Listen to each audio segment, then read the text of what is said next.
Uh.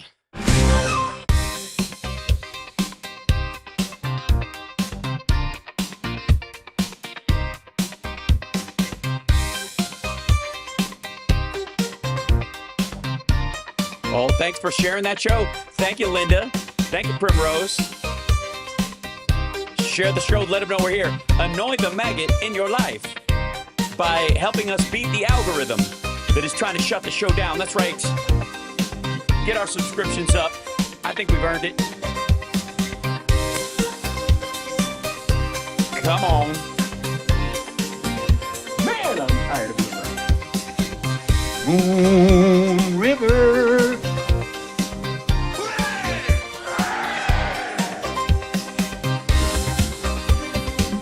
Groovy. I'm your huckleberry.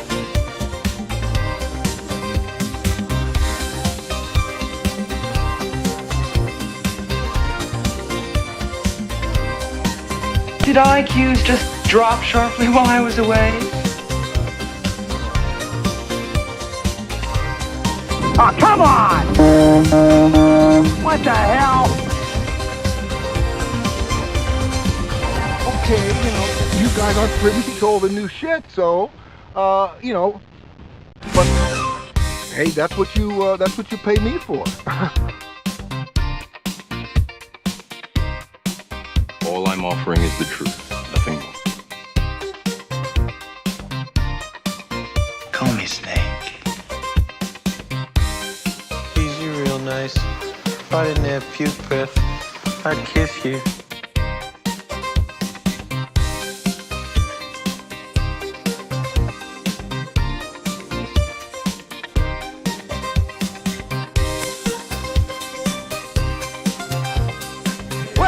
A well-known fact, Sonny Jim, that there's a secret society of the 5 wealthiest people in the world known as the Patriot, who run everything in the world, including the newspapers, and meet tri-annually at a secret country mansion in Colorado known as the Meadows. So who's in this Patriot? The Queen, the Vatican, the Gettys, the Rothschilds, and Colonel Sanders before he went tits up.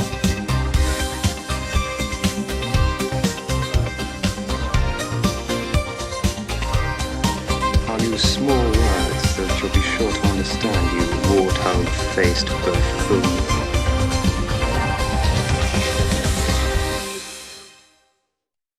You lied to me!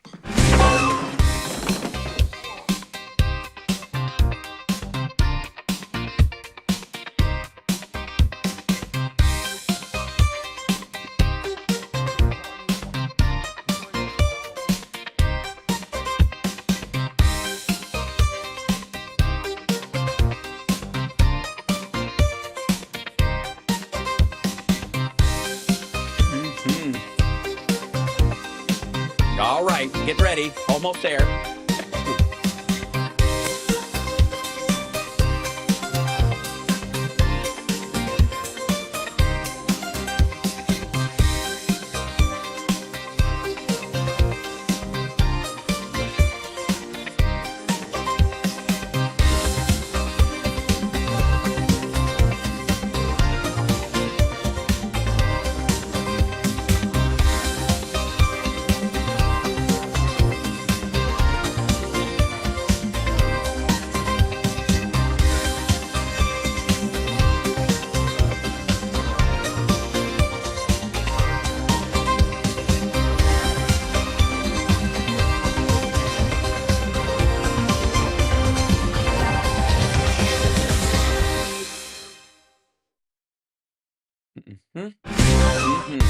All right. Okay, I'm going to get started.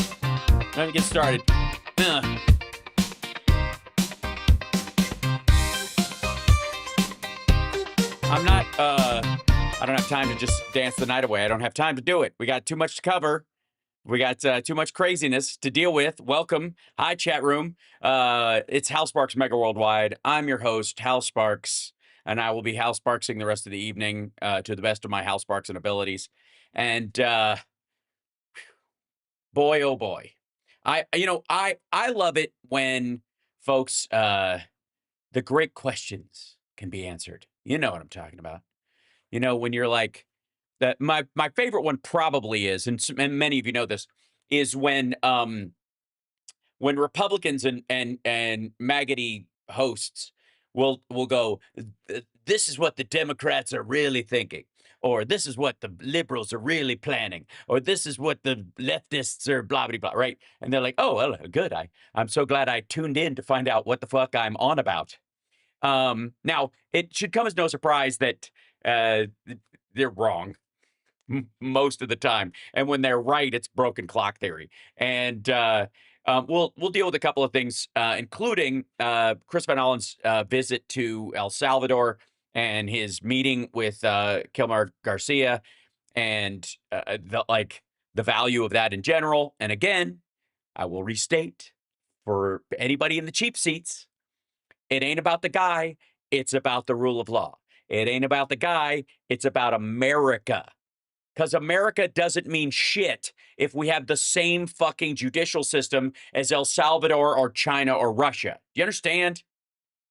Defending the Constitution against all enemies, foreign and domestic, also involves, in many ways, the people who would undermine it from within and turn it into something it's not. And I don't know why more people aren't flipping out about this. Now, I will say, see if this is, yeah, I think our dear beloved can't stop lying. Put this, yeah, there it is. Can't stop lying. Got a clip of Ron Paul of all people. I just like the title of it. We'll jump into here. Oh, by the way, sorry. Shit.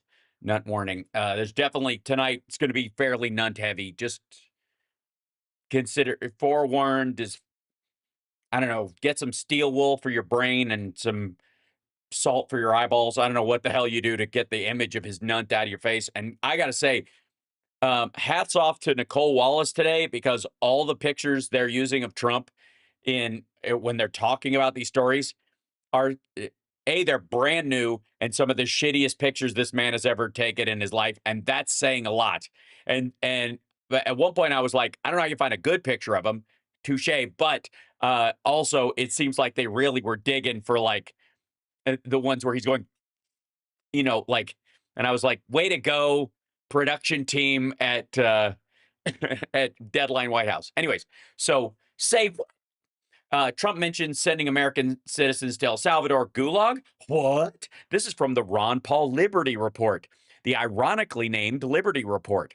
And I don't know how much of this shit we'll have to watch, but I think we're going to enjoy a little bit watching the one of the assholes who started this whole bullshit, apocryphal, mythological idea that Republicans somehow give a shit about freedom or liberty. I mean, can we put that to bed? Can we just fucking, the minute this is the same dude who said, why don't we take the guns first and then we'll do due process, is now talking about sending American citizens to foreign jails and paying them to house them for what the fuck? I don't want to hear it. I don't want to hear maggots. Like, I don't even want to hear the word liberty around them anymore. Shoo with that horse shit. Yeah, I think what we're seeing here is a convergence of two things. Now, the first is what we've seen. Also, I don't know who this fellow is. I think he is he the Ron Paul whisperer? Is he he seems like the guy you run into at the store and you're like, how's your wife and kids? And they're like, they're great. And then you realize their car's been missing for a long time and you don't know whether they left him and took everything and split and he's alone in the house drinking himself into a psychological stupor, or they're in the crawl space. He's got that kind of a vibe. Past couple of months, which is the administration, through the person of Marco Rubio, the Secretary of State, deporting foreign students in the United States, not accusing them of a crime, although they were first promised, Trump first promised that violent foreign students in the U.S. protesting violently would be sent away. Most Americans thought, okay, that's probably not a bad idea. But now the people that actually were sent, they've not committed crimes. They've not even been accused of committing crimes. Weird. It's just funny. Like, suddenly, I don't know, the Ron Paul show is like waking up to like, yeah, stupid. That's what we were saying this whole fucking time. It's amazing to me. It's amazing. They're like, huh, I can't put my, it's just funny. It's just like, this doesn't sound like what I had, the bullshit I had been shoveling into my own fucking mouth for years tastes different now. I don't quite know, what is that taste? That was just bullshit, Joel. Yeah, that actually is bullshit. I'd convinced myself it was something else. But they are against our policy toward Israel, or the administration's policy toward Israel, which Yes, because definitely not Ron Paul's attitude towards Israel. protected speech. Anyone can be opposed to our policy in the Middle East, American or foreign, and are allowed to express it under our First Amendment. So you have Yeah, I will say there's a adjunct part of this for two of the people that are getting the most press, and it's drawing this is the reason why these two people get the most press versus everybody else that they're doing this to, is that two of them were involved in organizing these things. You have free speech, but your ability to organize as a foreigner in the country when you're here on a student visa and stuff is limited. And so you can speak at these events. You can be brought up as an example, as a Palestinian American who's here or whatever. But the minute you start being part of the planning committee to take over a building or whatever, you're putting a target on your back for detention and removal. I'm just letting you know. So if you are planning in the future to protest and you are encouraging people to who may be close to the issue to join you in these protests, can you be a little more conscious of going, hey, man, we got to draw a line between what you can do and what you can't do so that you don't get in trouble. We would like you to speak. We would like you to have your voice heard. But if you plan this shit, they're going to chuck you out. So we'll do the planning because we're citizens, and you are allowed to give voice to this. There seems to be this kind of runaway idiocy in some of the slapdash way that these things were organized, or that these people were actively organizing these things knowing full well that they were going to get tossed later or some shit. on the one hand, you have deporting students for doing nothing other than expressing themselves politically, which are the vast majority of the people that they've gone after, just saying for the record. The two that get the most press are the ones that were helping to organize, and that's not an accident. That's the administration making sure that the attention is on those people so that there's a little more sympathy for getting rid of them. Whereas the other people didn't organize or anything, they just showed up and spoke, and therefore they're being tossed. Then you have these deportations of illegals, admittedly illegals here in the U.S., to a prison in El Salvador. Now, what seems to be happening is that these two things are converging to where President Trump is saying, I like the idea of sending people away, and I want to start doing it with Americans. And that was a shock because people didn't believe. They thought, is he joking? Because he says some pretty outlandish things. No, when the president of El Salvador was in town this week, he openly raised the issue of sending Americans. Now, let's listen to this first clip. Here is President Trump bringing it up in his own words, his interest in sending. I mean, I like this guy isn't saying anything we don't know. It's just amazing watching them suddenly realize this. You know what I mean? Like, I think the most stunning thing about these clips, and I've seen multiple versions of people going, wait a minute, he what? As we do that, I think most of us are responding like, yeah, motherfucker, that's what we were talking about. When we were saying that he's a danger to democracy, this is what we fucking meant. It wasn't hyperbole. And you guys are so fucking addicted to his hyperbole that it seemed maybe it's a boiling frog situation where you're like totally normal.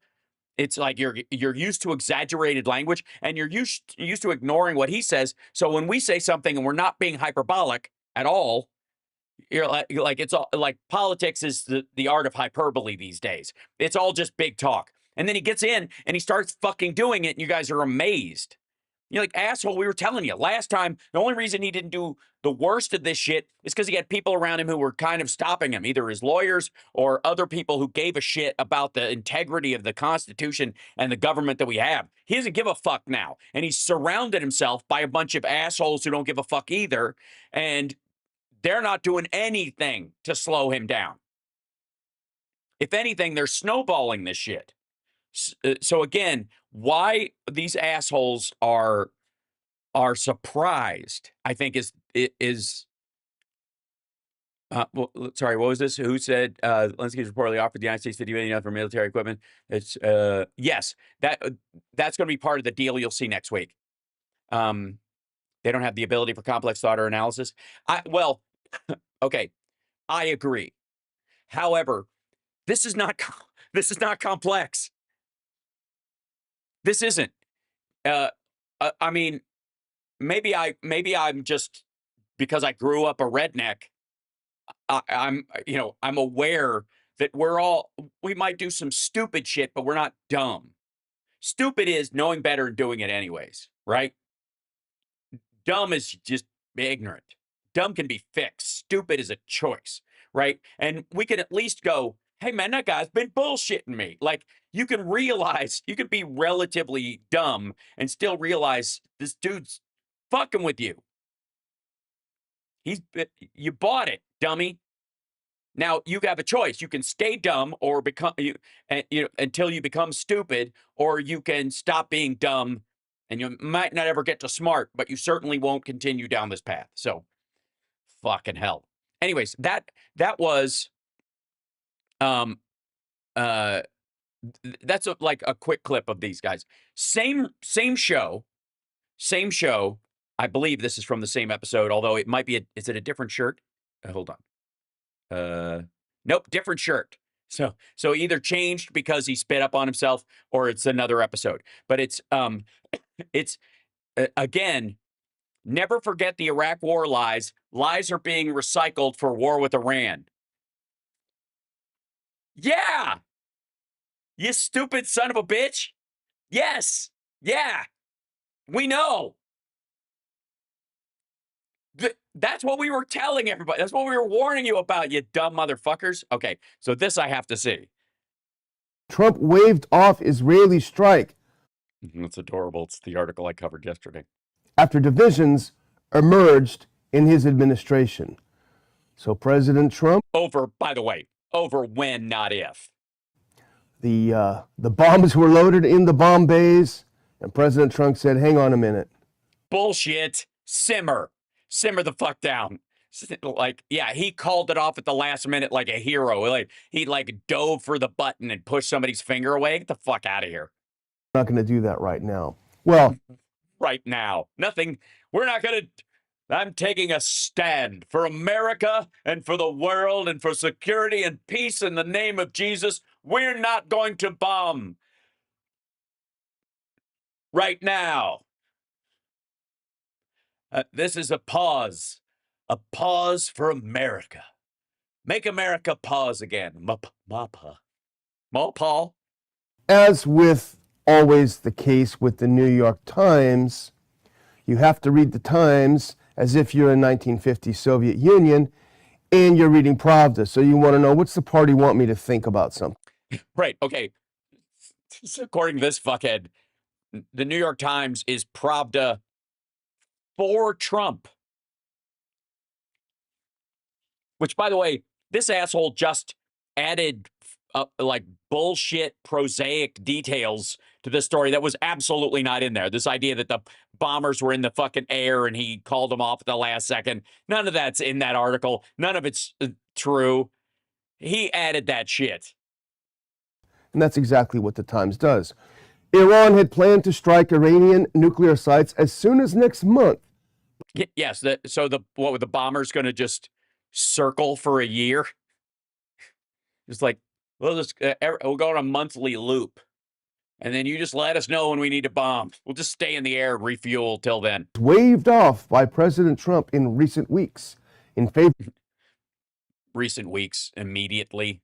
Negotiating a deal with Tehran to limit its nuclear program, according to administration officials and others briefed on the discussions, i.e., deep state actors.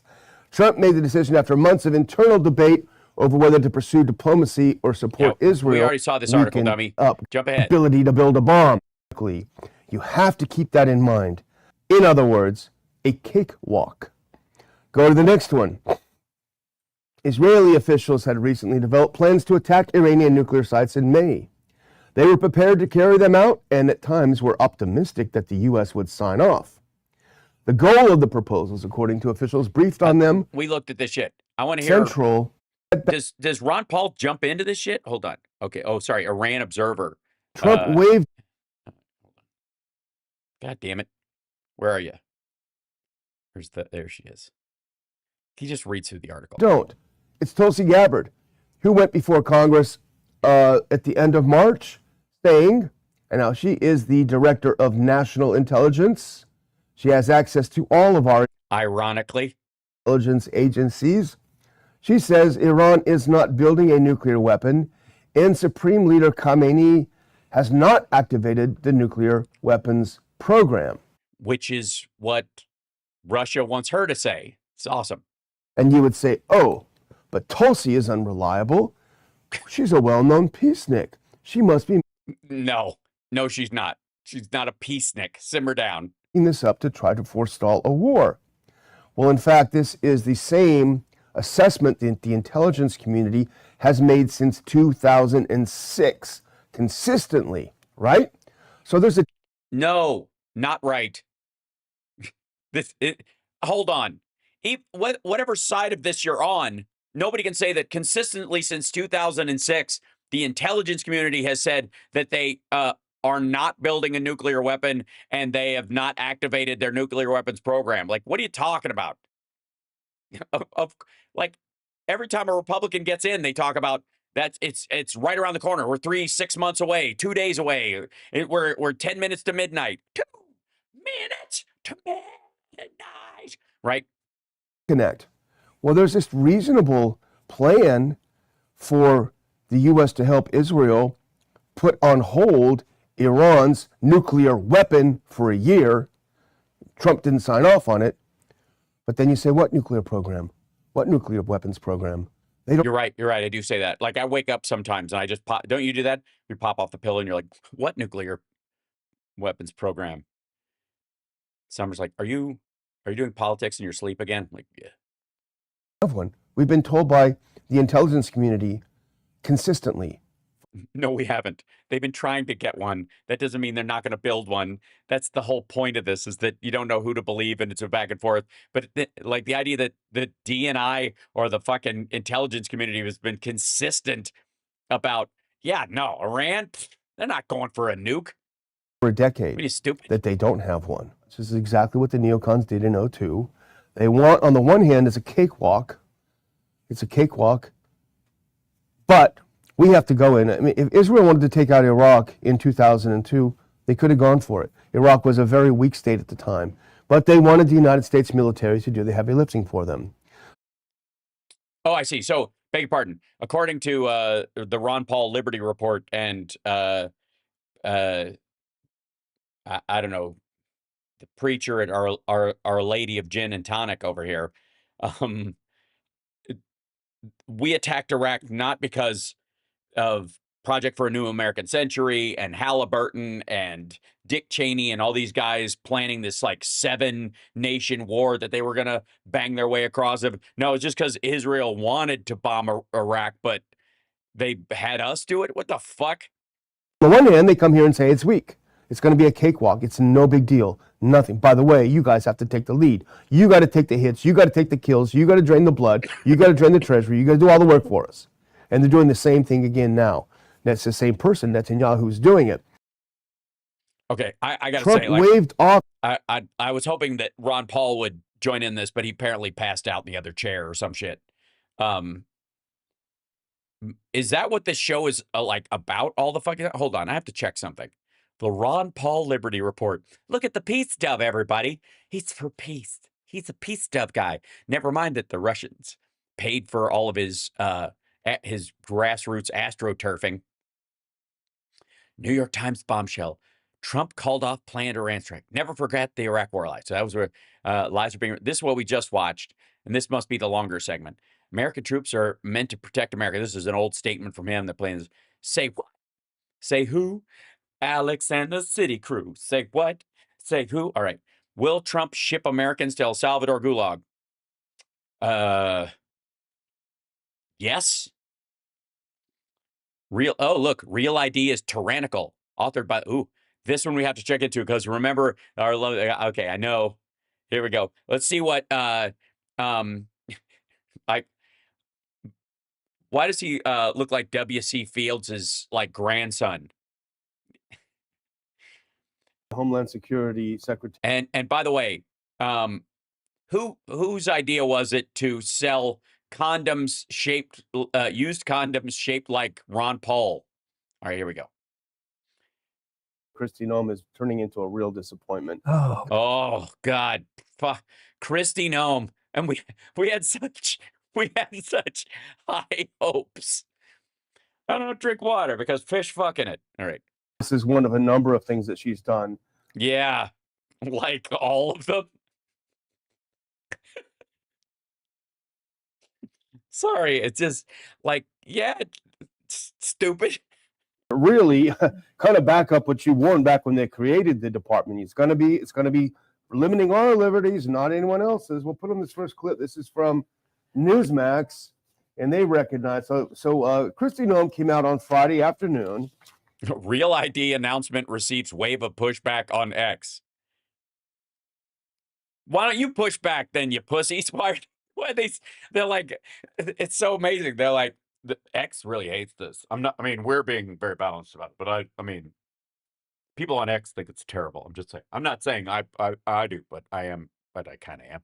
But I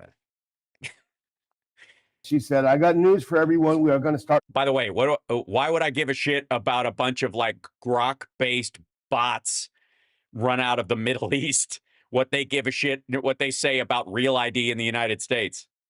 Forcing real ID, I think, as of May 1st. So Newsmax 7th. Out today. Real ID announcement receives wave of pushback on X. And you're the fuckers who wanted a voter ID. Guess what? And which is good.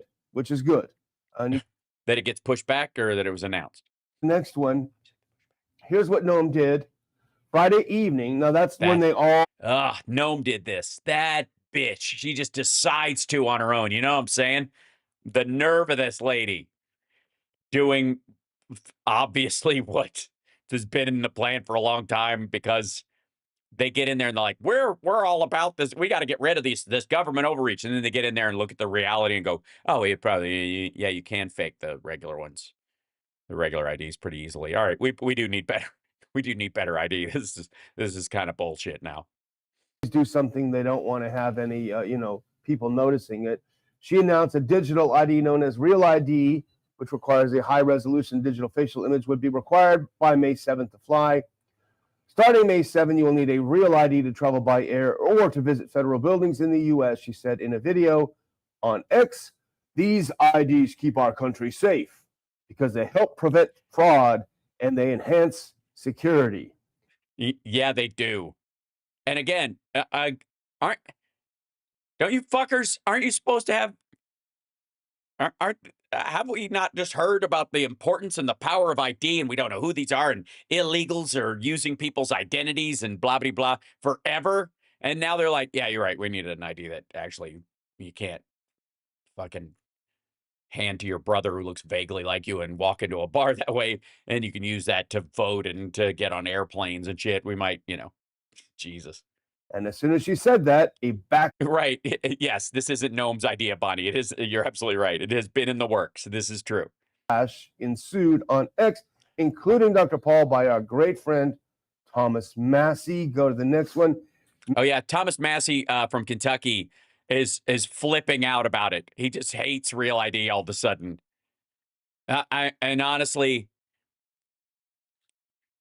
all right, guys, you do know why a big portion of Republicans don't want this kind of like, hard to fake IDs, and why they don't want, especially if they're free and available to everybody, and why they want a cash society, why they get weird around, electronic transactions and not, cashless payments and that kind of stuff. You know why they get weird about that? Because it's really hard for your evangelical megachurch preacher friends to pay for hookers with a debit card. That's why.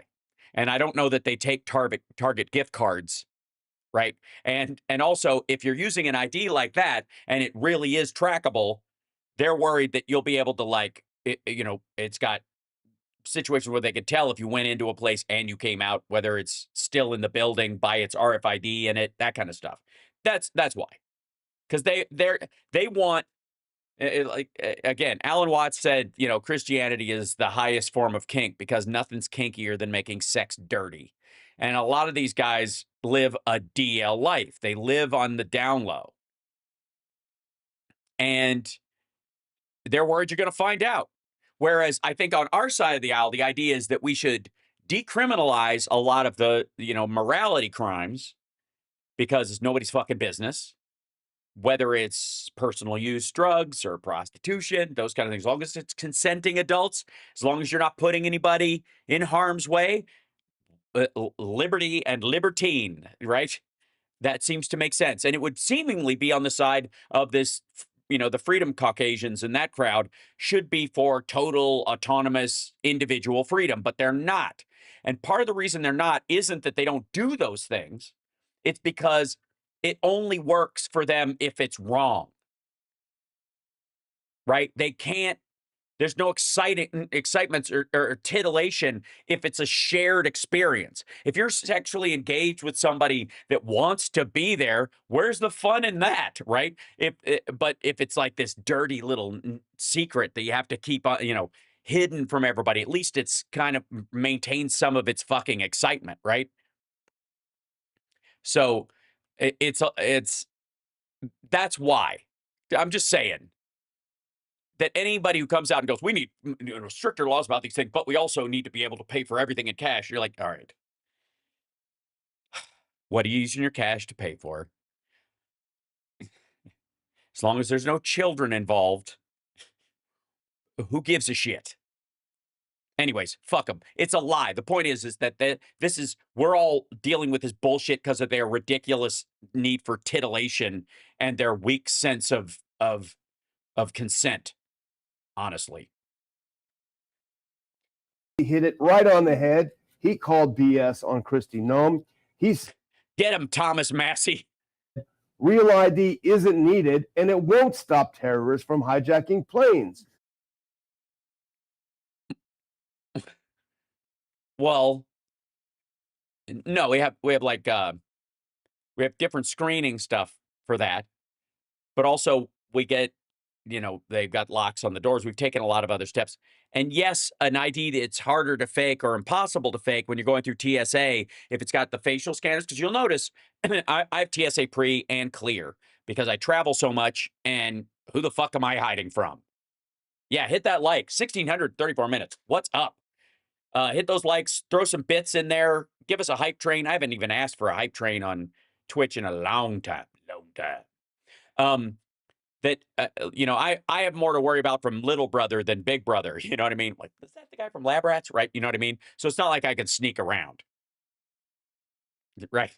So everybody's got this illusion like, I don't want them knowing I'm on an airplane. Motherfucker, you bought a ticket in your name. So weird. Anyways, they have, if you go through TSA pre now, they don't even need your ticket anymore because your ID is registered with your ticket digitally. They know you're you. They know you're supposed to be on that flight based on your ID, not on the ticket. You're not showing the ticket and going, I have the right to be on this plane. You're showing ID that shows that you were the one who bought that seat because that exists in a digital system. It's really, the tickets that you get at the airport anymore are really just to help you find your fucking gate. Honest to God. Maybe to scan your way on if your phone sucks. Most of the 9/11 hijackers held Saudi. So, and this, we'll get to this in a second. So the idea is that you know who people are. And the idea that they had, most of the 9/11 hijackers held Saudi, UAE, Egyptian, or Lebanese passports. Real ID is a national standard database of ID is the primary tool for control of Americans. Trump shouldn't enforce it. That's what Massey said. Okay. First of all, the idea that, I'm just going to say Timothy McVeigh and go fuck yourself.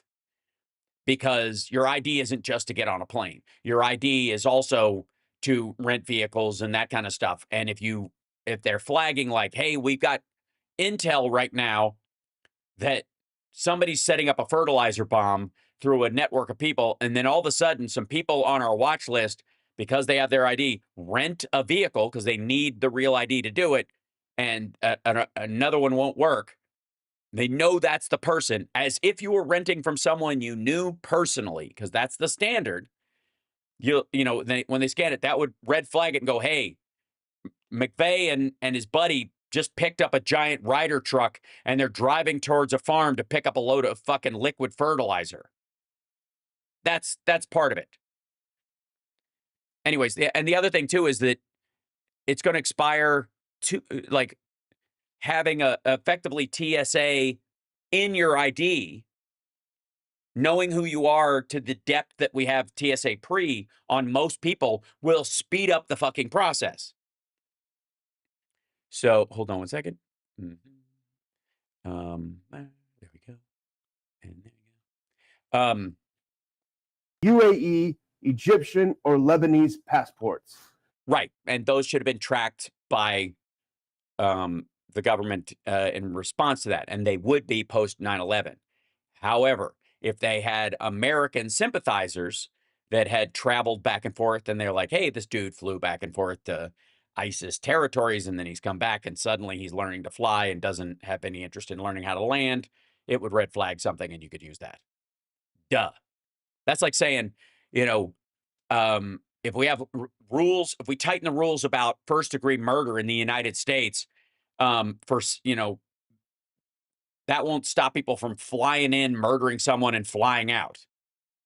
Jesus. Real ID is a national standard and database of IDs that is primarily a tool for control of Americans. How? Look, I get tracking. I get that's what they really meant. That's what they really mean. I get that they mean tracking. And you can be nervous about them tracking you all the time. And it's reasonable to say the government shouldn't have more than any, you know, more information about you than is absolutely necessary. Right? If you're not stepping outside the bounds of you know, what's legal or safe in terms of other human beings, it should be pretty laissez-fucking-faire, right?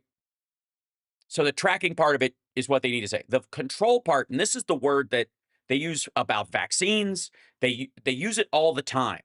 And maybe it's because it triggers these like maggoty assholes more than the word tracking. Maybe they feel like they can dodge that, or it gives you an out. Like, they're tracking me, but I figured out a way to live off the grid, which a lot of them try to do, like the sovereign citizen shit, right? So but when they use the word control, never mind the fact that it's fucking condescending as shit. Like, my choice to get vaccinated during a pandemic, I didn't have to be told by the government to do this. And I wasn't stopped from going anywhere by not having it. We didn't have vaccine passports in the United States, and we weren't going to. They were just, it was better to temporarily stop large gatherings so that we wouldn't need that. And that's what, like, the Biden administration caught a lot of shit from, you know, the Trumpies, even though Trump did it first with that fucking 14 days to stop the spread, where everybody was supposed to stay home and not go anywhere. That wasn't about denying, like, if you went there, you weren't going to get arrested for doing it. The restaurants weren't supposed to bring people in because it was the proximity that spread the thing. And we can see through the idea that when we get through this hump, we could come up with better ways of handling this, but we're in a current emergency right now. And so therefore we should take precautions. But it wasn't because that, like, oh, the government said we should all, like, nobody reacted that way. They were just like, yeah, the death rate is really high. The infection rate is really high worldwide. There's a lot of shit, a lot of people dying in Italy. And even though it's mostly older people and young people, I don't want to kill any infants or my fucking grandparents. So I'm cool, even if it's a little while, because their lives are worth more than that convenience during that time. And then after you get through this hump, this, you know, it's one thing if they declared a pandemic as a permanent act. From now on, America will have these rules, you know, and there was all sorts of panicked talk at the time about we'll never shake hands again. Remember all that shit, which was just garbage. I mean, every party you've ever been to was after the tuberculosis epidemic. It was after the Black Plague, right? There've been like 2 or 3 Ebola outbreaks where it's come into the country a little bit. Every fucking like every act of casual sex you've had in your life was after at least one of those, right? So the idea that it was like control, right? This is just their way of, if anything, I would argue that the use of this tool for control language is in and of itself control. That's what the control is. Like, don't do what they're saying because they're trying to control you. It's like the same kind of control an abusive boyfriend would use, right? Trump shouldn't enforce it, he said. Yeah, but he's an asshole. So 2005, President George W. Bush, now here's the kicker. You remember this, Dr. Paul, signed the Real ID Act into law. It was authored by Representative James Sensenbrenner, the same author of the Patriot Act. You remember? Yeah, all Republicans. And those times. Sensenbrenner was going nuts writing all these bills. Yes, and they portrayed him as a great civil libertarian and working for our privacy. That's the most insulting thing, is what Noam said. It was issued to make us safe. Yeah. They always turn it and twist it around. It's sort of like, we need the Federal Reserve so nobody ever counterfeits money. Yeah. Yeah, that is a good use of it. Yeah, that's a good point. Yeah. We kind of do need the Treasury and Secret Service. And if we hadn't had that, the amount of counterfeit money that would be in circulation undermining our economy would have flatlined it years ago. Asshole. Yeah. We want the monopoly. Exactly. This is what this is. Yes. If we're going to have a federally recognized currency, the government that is representative of the people should print that money. You shouldn't be able to fucking hook up your printer and go, I think I made this fucking Jesus Christ. I think I made this much money this week. What the fuck are you guys? What is this? How does this? Monopoly over control. I'm not very happy with the direction we're going right now. It looks like we're going to lose a lot more privacy if this bill gets reopened and made much worse. And it looks like reopen it. They don't have to reopen it, you dumb motherfucker. It's already passed. It passed years ago. They set the date and then they punted the date and then they punted the date again because it's complicated because of COVID. Or we'd already been through this bullshit and you would have had this dumbass conversation in 2021.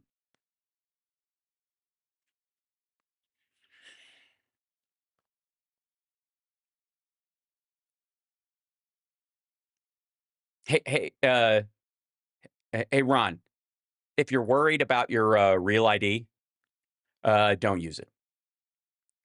Throw it out the fucking window and stay home. I don't know what to tell you. Were you against it when they put pictures on driver's licenses? Were you against it when people realized that you could use an X-Acto knife and cut the picture off and put another picture on top of it? And then they put a cover over top of it that had a translucent decal so that you could, it would be over the picture so that you would know that that picture was actually put on there by the DMV. And then somebody realized that with a fucking heat gun and steam, you could open up the side of it and peel it back. And then you could put another picture in there and then reseal it with the same heat gun. And then they were like, fuck, we need to print this directly on the card. And they're like, well, now if you just buy one of those printers, you can fucking do it. Okay, well, we need a proprietary one that has a thing on it that legally we have to pass a law. You can't have that kind of a printing machine because you could fake IDs with it. So we have to have one that's just for the government to use, and states need to have all those. And then they had that, and then they went, oh, like somebody out Mexican cartels can fucking print them. Like, oh, well, shit. All right. Well, we need something they can't print. Okay. Well, it's got to be 3 layers deep, and it's got to have information in the strip on the back of it that only the government would have access to and can only be decrypted through government machines. Let me just say for the record, Ron Paul was happier when Ted Bundy could pretend to be somebody else and not be extradited back to Colorado, because when they asked for his driver's license, he said no. And even if they looked at it, it didn't have a picture of him on it. Yeah. Meanwhile, these assholes want, like Elon Musk's brain chip plan. It can do a lot more damage yet to come. Yeah. Wait, was that an edit? Hold on. Did they? See if this bill gets reopened and made much worse, and it looks like it can do a lot more damage yet to come. Yeah, it's been sitting around a past. Yeah, they cut that part out. He went. So they just, whenever there's an edit on Ron Paul, it's because they take out the. Yeah. I don't know why they bother. I mean, what could be more libertarian than farting openly and proudly? Don't be afraid, Ron Paul. Just go in the name of liberty. Just say it. 05, and it's just been sitting around. No one's done anything to it. No one has really enforced it. Now, all of a sudden, Christy Nolan wakes up and says, you know what, I'm going to go ahead and enforce this, you know? No, the deadline's been coming. They're just realized that they're behind the 8 ball and they can't punt it again because it's already been passed by Congress too many times. And they can't be against an update in the ID because of all this ID shit he's been saying. And so let's go to a little bit more from the Newsmax article. Now, it's the... Let's not. I don't need to hear... Believe me, I don't need Newsmax's shit anyways, but I don't need it like shit through a shit processing machine.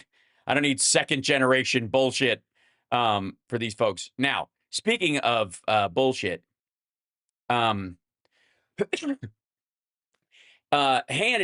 we're going to get to the Garcia story in a minute, but and don't forget to hit that like, share the show, annoy the maggot in your life. And I think we've had some trolls lately who I guess show up because they think RFK Jr. knows what he's doing, or they like Kristi Noem's push for real ID, and they like the extradition of U.S. citizens to a foreign country without due process because, you know, liberty.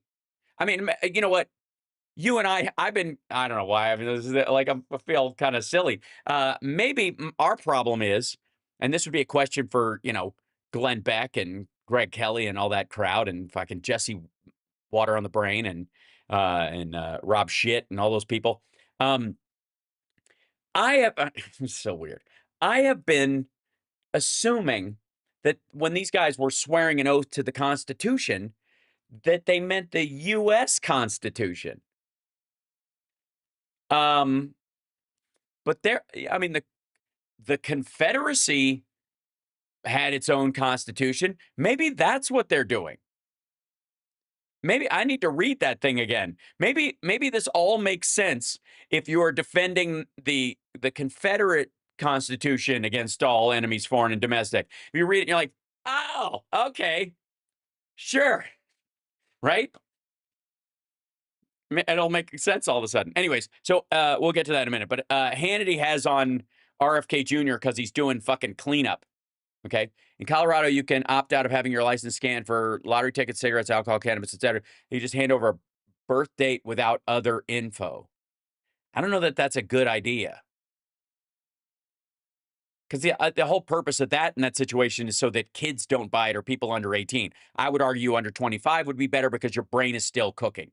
Your brain has not fully formed. I would not do chemical interventions on the human brain willingly until after that. I know of that with alcohol, that ship has sailed, but I'm telling you, I'm not for it. So yeah. All right. Now let's jump in here. This is, I'm not familiar with this guy's show. He seems to be very full of himself. I mean, who the fuck does this guy think he is? Hal Sparks? All right, yesterday, the Health and Human Services Secretary, Robert F. Kennedy Jr., held a... Did you work all weekend on that that tooth whistle, Sean? Health and Human Services Secretary? Say, somebody's got a bear stuck in the hole. He does press conference about autism, which has now increased in children at extremely alarming rates over the... Okay, simmer down. No, it hasn't. We have spotted it more, and we've broadened the definition of it to include a lot of things. And you know, the extreme autism that he's talking about, we used to call mental retardation or call people morons or idiots when they were to the point where they were nonverbal and non-communicative or violent or incapable of understanding, regular interactions. There's also even a derivation of Asperger's, which is within and outside this spectrum because it's often aligned with it at the same time, although a separate diagnosis in and of itself. And because of the breadth of the autism spectrum, the vast majority of people who have it are functional. They just deal with some neurodivergent issues. We'll get into that. Good God, this asshole. Few decades. Here's a bit of what Secretary Kennedy had to say yesterday. Secretary Kennedy had to say yesterday. Look. The ASD prevalence rate in 8-year-olds is now 1 in 31. Shocking. Autism spectrum disorder is 1 in 31 amongst 8-year-olds. This is the assertion. Now, I would argue that is due to the broadening of the spectrum itself. Perhaps even overdiagnosis might be the issue. Not that it's spread, but that the definition of it has been watered down and spread out so much that they are just, taking a lot of different maladies and a lot of different things and kind of cramming them into one singular definition. Happens all the time. In the same way that you could say that the people that have cancer in our society is enormous, but there are lots of different kinds of cancer. And there's, the really bad ones like colon and pancreatic cancer that can fuck you up right away. And then there's other ones that you'll outlive, like prostate cancer and other things. And there's a variance in between. So you could say the prevalence of cancer is like this, but it's not like everybody's stage 4 all at once. That's the problem with how he talks about this. One of the problems with how he talks about this. Extreme risk for boys. Overall, the risk for boys of getting an autism diagnosis in this country is now 1 in 20. There are studies that, that look at maternal activation so that, something happens in the womb. There are studies that look at other genetic cause. The issue that we know is genes don't cause epidemics. You need an environmental toxin. Okay, again, the epidemic and epidemiology having to do with the spread of a disease as opposed to the expansion of a disease is also where he's playing fast and loose. And when we think of like a pandemic or an epidemic, we think of a disease that spreads, caused by a spread directly. Not, and we loosely use the term a lot of times with epidemic when there's a lot of cases of something, although that assumes correlation that may not be there. And that's the problem with the vaccine shit and what he said before. And I would also like to point out that most of this, including what he talks about with Hannity, I think, we'll look into what he says afterwards, has a lot to do with the fact that he was basically promising for years that vaccines cause this shit. And now he's like, we're going to figure it out. We don't know. And you're like, motherfucker, we got 3 dead kids from measles because you convinced people that autism, the chances of getting autism are higher and worse than the chances of dying from measles if you're a little kid. So they just like, let them have it. And that's on you. And we're going to look at all the potential culprits. We're going to look at mold. We're going to look at food additives. We're going to look at pesticides. We're going to look at air and water. Jewish space lasers? And medicines. All right, here with more is the Secretary. By the way, for the record, this is Hannity helping the administration with cleanup. That's his fucking job now. He walks behind the administration with a pooper scooper now and helps them clean the road in the parade for MAGA. Health and Human Services, Robert F. Kennedy Jr. Great to see you. How you doing? Good to see you. Got a lot of feedback when we went to Steak and Shake. Pretty cool. You tried to set me up with that milkshake. I did not try to set you up with it. They brought it over. It wasn't my fault. All right, I watched this yesterday, and here are the numbers. 1 in 31 kids have autism, okay? If you go back to just... No. The ratio is 1 in 31 and are on the spectrum. That does not mean that they have what is, he calls later full-blown autism. 8 years ago, it was 1 in 54.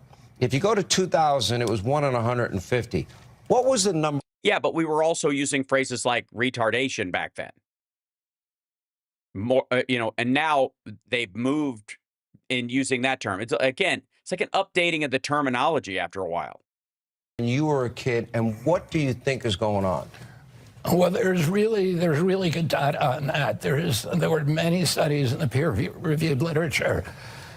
Probably the most important study was the biggest epidemiological study in history at that time in Wisconsin. It looked at 900,000 kids. It's published in a high gravitas journal, peer-reviewed study. This would be called appeal to experts or appeal to elitism in arguments, something that these assholes have told us for a long time we cannot do. You can't trust elites and science, and they tell you to trust the science. But now he wants, when it says, or when he can shape it into saying what he wants it to say, then he's going to say, you should look at this because it was in a peer-reviewed journal. This is real medicine. And they found the rate to be 0.7 out of 10,000, so less than 1 in 10,000. There's another study similarly. Let me guess.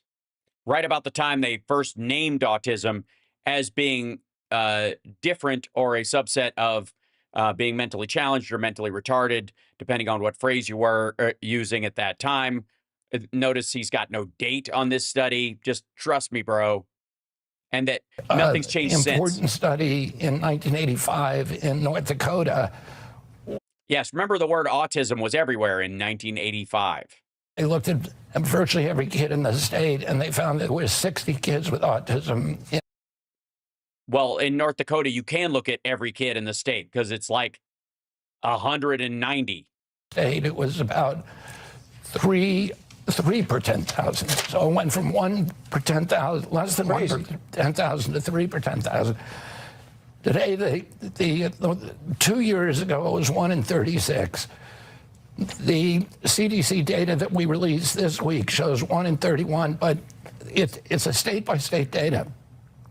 And the worst state is California, which actually has the best collection methodology. So, right, because California pays attention to the needs of the education of children and the like, and they don't shy away from the fact that there may be, even on the thin end of the autism spectrum, assistance you can give these kids to help them live the most full lives, because California gives a shit. Actually, probably reflect what we're seeing nationwide. In California, it's 1 in every 20 kids and 1 in every 12.5 boys. And if you look... No. First of all, I don't know where that half a kid is. But you'll have large collections of areas where they might diagnose or overdiagnose, or they might have a higher prevalence of it. But you don't have 2 full-blown autistic kids in every classroom of 30 kids. You don't. And they're not all boys. Like, think about these numbers. Think about the way he's saying this kind of flippantly. And think about that most classes have 30 kids in them, any given class.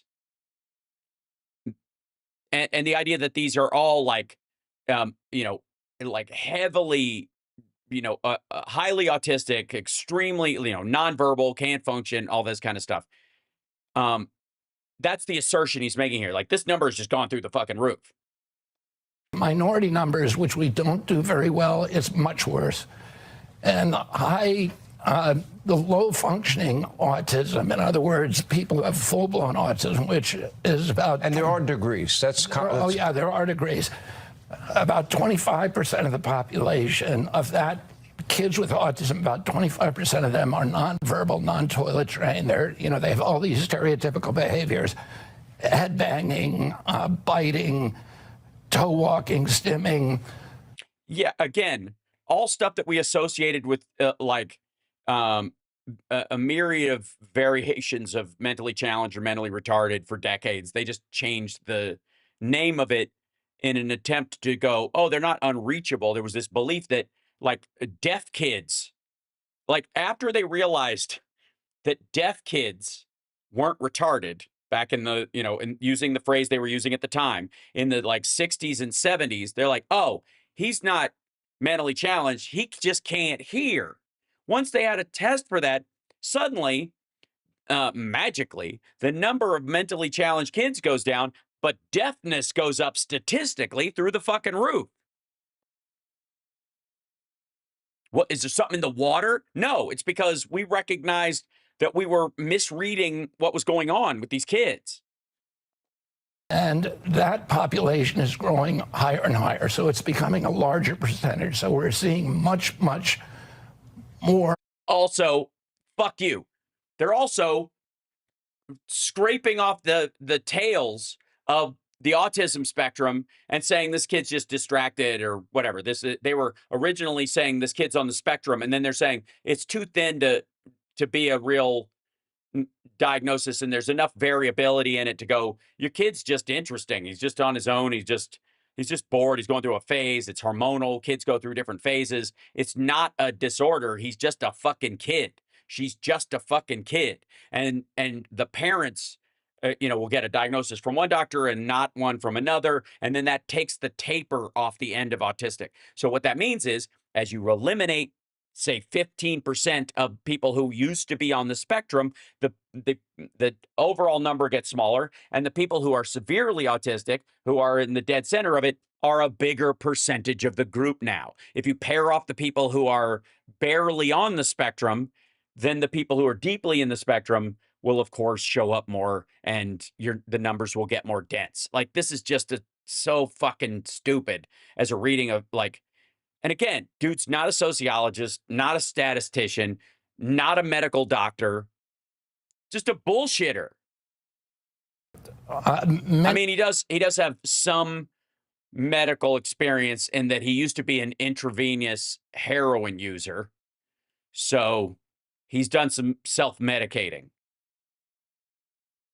Cases that are now linked to severe intellectual disability. So you actually... Right. What we used to call mental retardation or mentally challenged. And they call it severe autism because there's back years ago, they didn't make any discrepancy between the two. Because why bother? The kid's just not talking, can't understand things, overreacts, can't deal with noises, and he's in a group of other kids who have the same generalized problem. They don't talk, they don't understand things. He just, honest to God, he doesn't drool. So therefore, there must be something else going on, that his brain is functioning, but he's having a reaction. So maybe that's not this, maybe it's this. But they're still in this, they used to just lump them all together. And then if you try to lump them all together and you try to help them, you won't be able to, because any treatment you come up for one part of them that works won't work with the others, because they don't actually have the same malady. They don't have the same fucking problem. And if they have autism, there may be, hopefully, a way to reach them that you might not be able to reach someone who who is born with water in the brain or has a physical defect of the brain. Got emotional yesterday while talking about children suffering from the disorder. You lashed out at the media, which they're a bunch of ignoramuses and jackasses, and I'm not fond of them, so I'm glad you did. You are in the media, you fucking asshole. And I would argue that you are a jackass and an ignoramus, so touche. And you said they were in epidemic denial. No, they're not. Just because we don't want your fucking snake oil doesn't mean we don't know there's an illness. If you know somebody who has, like, cancer and they're just, and you fucking come by selling fucking patchouli and sage oil, and we tell you to go pound sand, we're not denying that they have cancer. We're just telling you to take your fucking snake oil and fuck off. Autism destroys families, and more importantly, our greatest resource are children. And then these are kids... You said they'll never hold a job. They'll never pay taxes, meaning for a society. People mistook that. Then you added, they'll never play baseball, write a poem, go out on a date. They'll never be able to live on a... First of all, there's a show on Netflix called Love on the Spectrum. It's about autistic kids that are actually falling in love with each other. And a lot of the audience that, basically people, anybody who knows somebody with autism, or has anybody in their family that has autism, is probably, their senior is aware of it if they don't outright watch it. So he got a lot of blowback because people aren't stupid about the issue the way they were 10 years ago when he started blaming, vaccines for it. Secondly, there's a narrow band of kids who have autism that would fall into the mentally challenged category, or a kid with ALS or MS or something like that won't have those capabilities either. But there are organizations that are looking for cures and preventative measures to stop those things. And just because, again, they're not buying your snake oil, or the fact that you want to blame fucking vaccines and kill a bunch of other kids in the process of ignoring any of the real solutions these people have been looking for, is the problem people have with him and with fucking Hannity here. To lives. You're talking about the totality of their life, and people seem to just want to put their head in the sand and not look at the scientific numbers. Yeah. No, they don't. No. No, the scientific numbers are that's only 25% of them. And he talked about autistic kids as if they're all like that. He spoke loosely and caught shit for it, and he's having to walk it back. Shut the fuck up. You can apologize for him. You can say you obviously, did you mean to say that, or were you misconstrued? I was misconstrued. I was speaking specifically to the small window of kids. That's what he's on here for. That's what he's going to say, more than likely. What do you think is causing this? Let me say this. There are many kids with autism who are doing well. They're holding down no shit jobs. They're getting paychecks. They're living independently. But I was specifically referring to that 25%. Then say that. And don't say that people who defend kids who aren't in that 25%, that they're ignoring autism, because the people who got the most upset about it are parents of, friends of, lovers of, partners of, sons and daughters of the 75% that aren't in that 25%. And they responded with a gigantic fuck you. Group that is nonverbal. That was clear. You were not ambiguous. Right. Yes, he was. I thought you were clear. Right. And you know what? The larger point is that the media has bought into this industry canard, this mythology, that we're just seeing more autism because we're noticing it more, we're better at recognizing it, or there's been changing diagnostic criteria. Which is true. After study in the scientific literature going back decades, it says that that's not true. In fact, well, the fact that it goes back decades and the expansion of the definition of it has gone in correlation with that could track a causative rise in the number of people diagnosed. The depth of the diagnosis and the irreversibility of the diagnosis would point to an epidemic in that regard. Instead of, they initially thought some people were autistic and they took them off the list. And for a while it was expanding too much, so they dialed it back. And by doing that dialing it back increases the center of the most severe cases as a bigger percentage of them, while you're still choosing to use fucking statistics from a decade ago when it was at its highest expansion point. California legislature in 2013 asked the Mind Institute at UC Davis to look exactly at that topic. They said, is it real, or are we just noticing it more? And the Mind Institute came back and said, absolutely, this is a real epidemic. This is something we've never seen before. But anybody with common sense, Sean, would notice that, because... One moment, please. Let's go to here.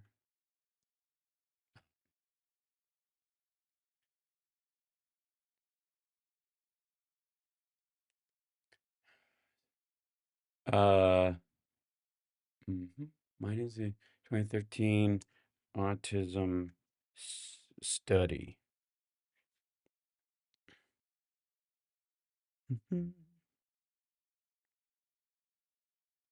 Early technology, I'm trying to find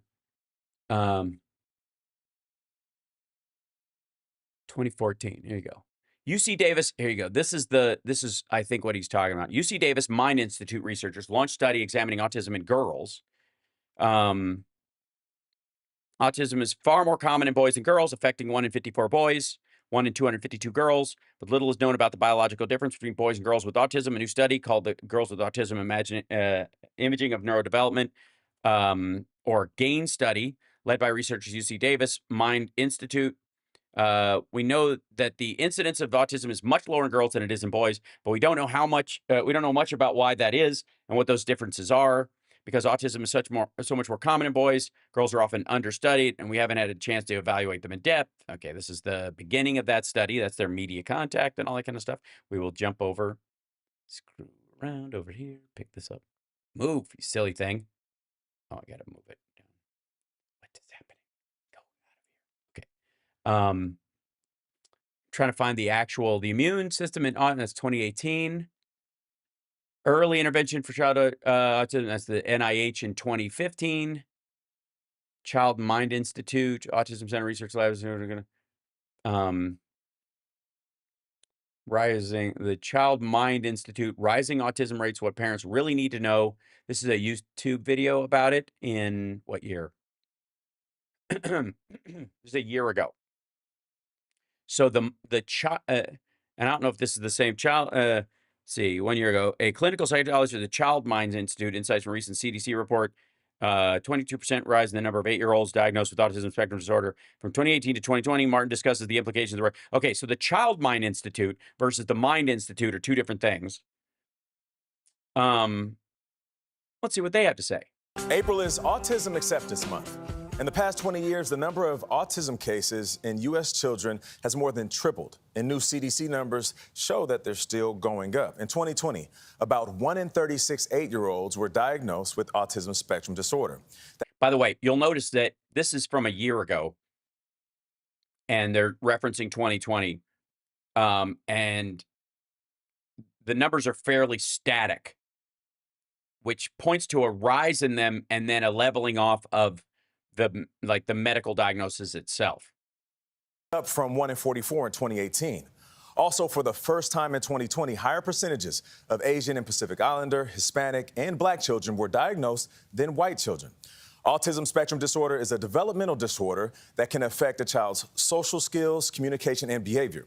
Clinical psychologist Cynthia Martin from the Child Mind Institute joins us right now. Good morning, Cynthia. How are you doing? Morning. Doing well. So, 22% rise in autism cases in 2 years may seem concerning to most, but you say it's a good thing. Yeah, well, one thing that I think we want to also be aware of is that we are coming out of a global pandemic where there were a lot of numbers that were going out. So any numbers that are going to affect children are going to have parents on high alert. Okay. So, but these numbers, detecting autism, identifying autism within our broader community is something that has been underway for years and for decades. And what these numbers are in part reflective of is better detection of autism, and not just detection, but actually taking those children who are detected of having autism and getting them linked with a medical provider or getting them identified within a school system as actually having autism spectrum disorder. So this rise in diagnosed cases of autism is a positive thing. Yeah.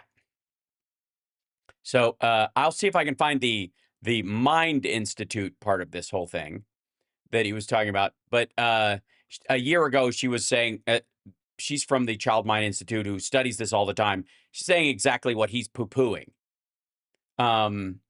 Let's see. Theory of Mind and Autism, a case study, Gupta, cited 2012.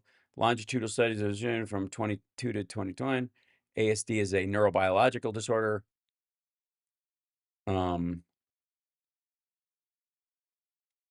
GAIN study, early detection labs here.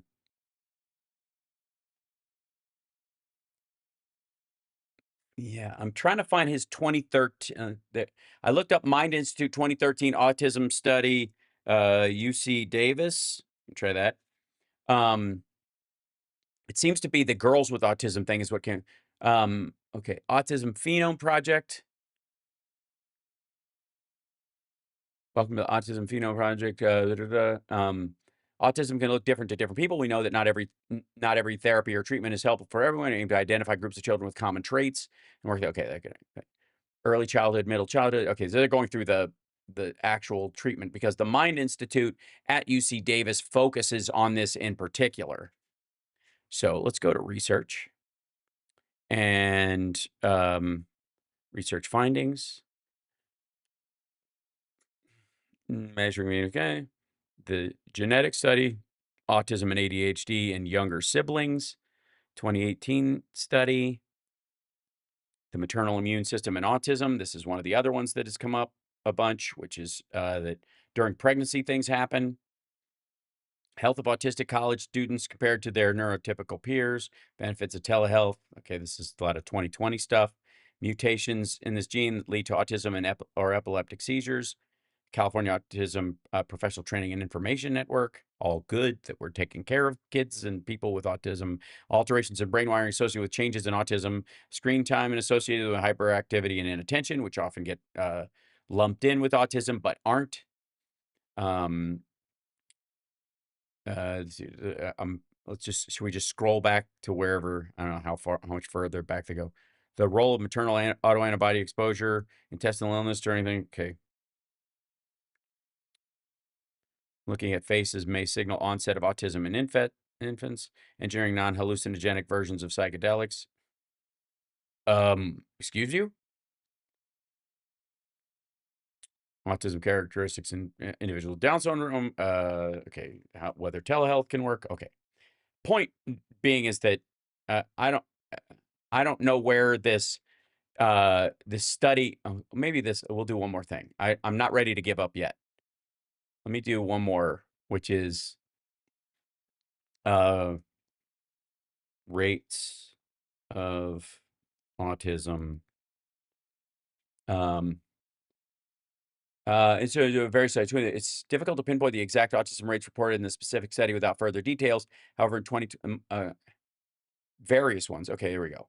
However, 2020, the Center for Disease Control reported that 1 in 36 children born today were diagnosed with autism. Additionally, in 2022, they found that 32.2 out of 1,000 children, 1 in 31, were identified with it in 2022. So it went down from 2021 to 2022. That's interesting. The Mind Institute also focuses on research causes.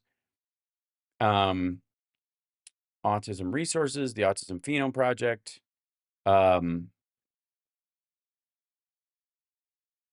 Yeah. UC Davis. That's good. Published works. Nope. Okay. Insofar as I know, talking out of his ass. And also, according to what I just found out, the number went down in 2022. The autism, this epidemic is only happening in our children. It's not happening in people our age. And if it was better recognition, you'd see it in 70-year-old men.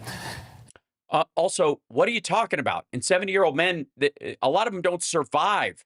They didn't survive to 70 because we didn't know what we were dealing with.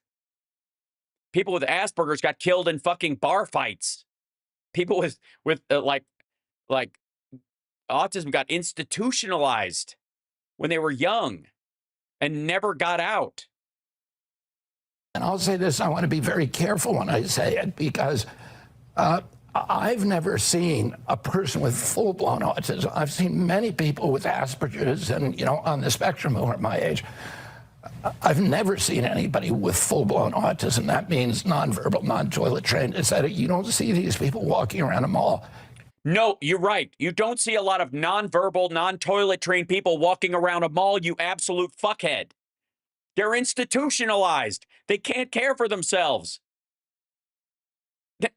But you know what you have seen walking around a mall? Their loved ones, their relatives, the people that care for them, the people who work at the institutions where they have to live because they can't live on their own. They just called it something else. What the fuck is wrong with this dude? Jesus Christ. Chad, am I losing my mind? Is this... Yeah, or they're homeless, right? Or they're addicted to drugs, or they're in a nursing home. Good Lord. What the fuck? At the mall, like the fucking dismissive bullshit. And like, how fucking dare you? Just like, it's like he just ignores like the caregivers that are all around us that have to take care of people who are in that position and have forever. Jesus Christ. And this is, by the way, I'd like to remind everybody, this is the cleanup tour. This is him trying to fix this. They don't exist in our age, or they're very, very rare. They do exist, but they're rare, so rare that I've never. Yeah, you know why? Because they die. What are you talking about? Like it's how do you even wrap your head around like the dismissive bullshit coming out of this asshole? Good God. Like, you don't see him walking around the mall. You don't see nonverbal, non-toilet trained adults walking around the mall. Yeah, you're right. So why don't you do a town hall and ask about if anybody there cares for someone who's in that situation or knows of someone who does or who has had to institutionalize a family member because they can't speak and they can't bathe themselves and they can't, they have violent outbursts because they have seizures internally and all kinds of stuff going, like their system's just going haywire all the time. Watch the fucking hands go up. And watch the fucking hands go up in red states where people are paying for their relative to be institutionalized with Medicaid. Go look at the Medicaid numbers.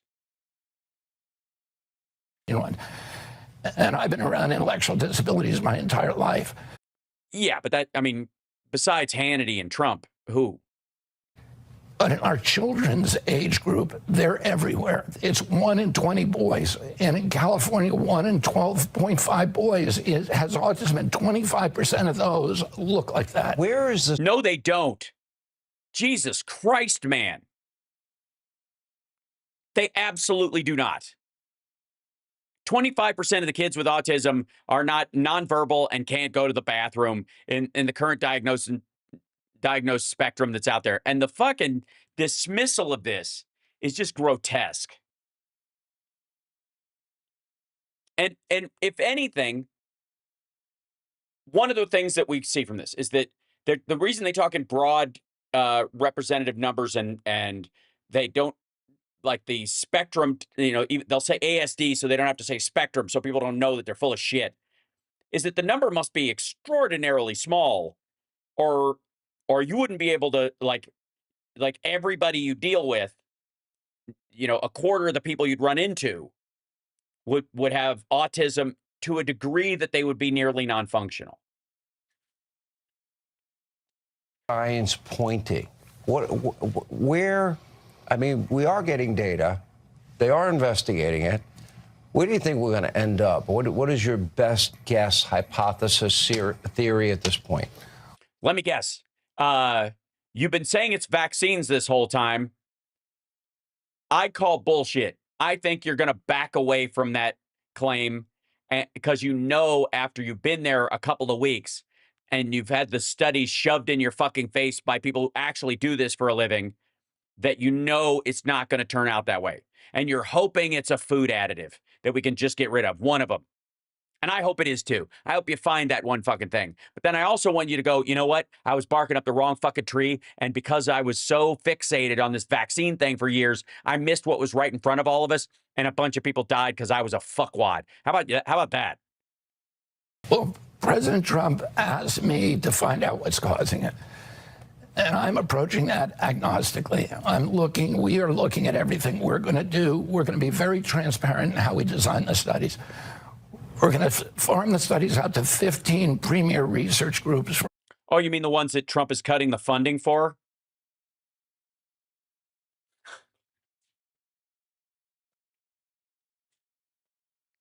Honestly.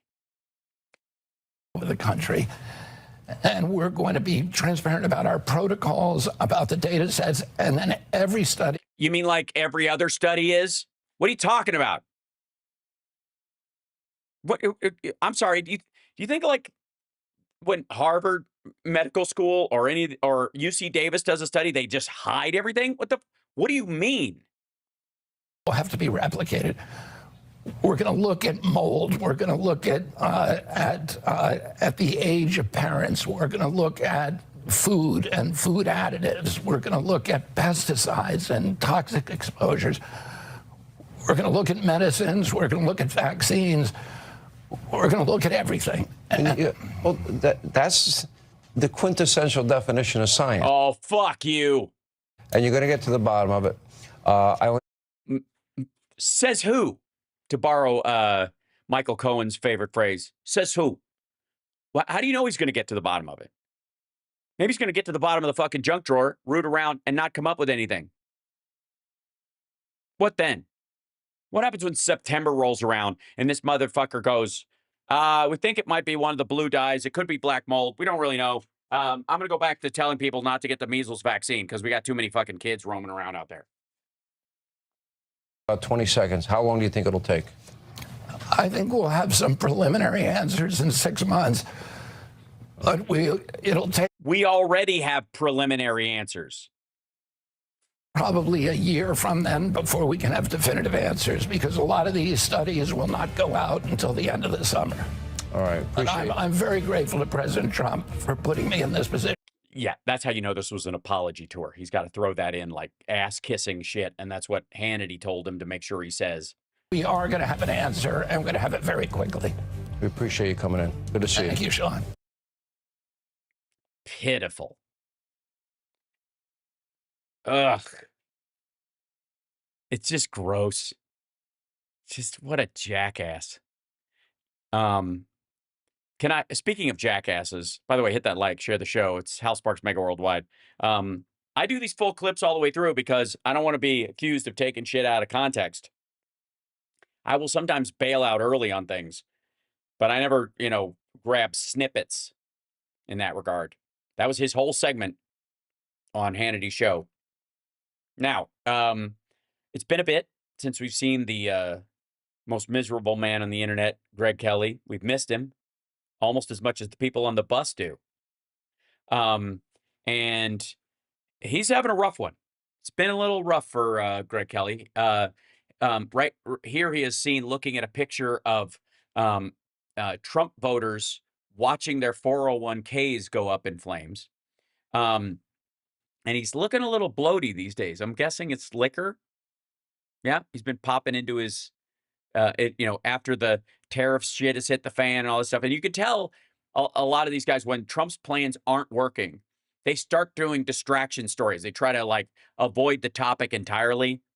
And so this is, and look, he may be giving us all a gift, ladies and gentlemen. Greg Kelly may be saving us from ourselves. I've been wondering for a long time, and he's apparently found it. Greg Kelly pinpoints the exact moment society went haywire. I'm going with Elvis's hips on television. I think the first time he went, that was it. It was over. Pack it in. There's a straight line from that to Manson, Son of Sam, synth pop music, EDM, people dressing like Perry Farrell, and riots in the streets. So this is Greg Kelly reports, him pinpointing the exact moment, ladies and gentlemen, that society went haywire. I think it probably might have to do with black people. I'm going to guess. What do you think? Man, well, I've seen some crazy stuff. Right out of the gate. But then I saw Dominique Alexander during a 30-minute press conference today, and I realized this is the peak of insanity, the very peak, and hopefully it's all downhill from here. Well, it's your show, and that's what it always feels like, Greg. A lot of things got us to this moment. There are some great things going on, but our society was infected, and I figured out the exact moment where everything really went haywire. Officially. Gosh, what was it? What do you think it was, guys? Chat room. Dum, dum, dum, dum, dum, dum, dum. I'm going to go with when people thought Ishtar was a bad movie, when it was really just a charming romp. No. It obviously happened, I'm going to guess, I can pinpoint it to the date, sometime between Rocky 2 and Rocky 3, or Rambo 2 and Rambo 3. I don't know which, probably both. We'll figure it out. All right. But anybody, was it when Never Gonna Give You Up came out, or when it became a meme, or when it was forgotten as a hit and before it charmingly became a meme? Tough. Women voting. Yeah, that's an easy one, don't you think? All right. Haywire. Remember this woman from St. Louis who got... yeah. If I was going to say who fucked up America, it's probably going to be blonde lady with a little dog. Yeah, yeah. I mean, I would have gone with Paris Hilton, but. Into an argument with a guy who wanted to come into her building, and she didn't know who it was. So she didn't feel comfortable in the vestibule. Like, do you live here? You know, I've got my key. You're walking in behind me. This is my key. Who are you? Happens every day, actually. You're not.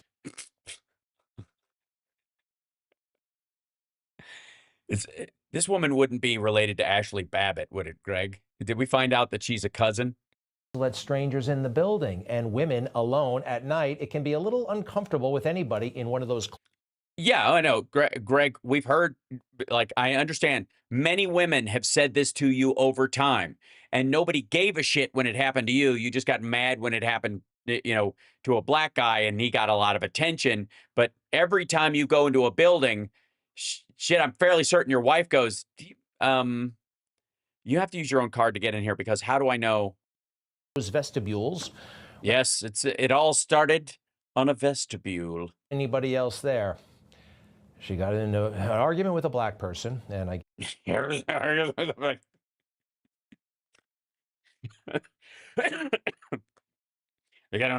a black person. Here we go. Oh boy. And the black people. Here we go. Uncomfortable conversation. Oh, here come the black people again, and then we gotta deal with it. Nobody likes that. That's all we got. Oh.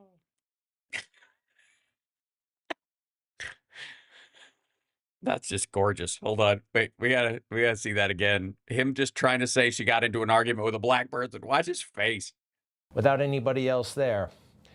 She got into an argument with a black person, and I.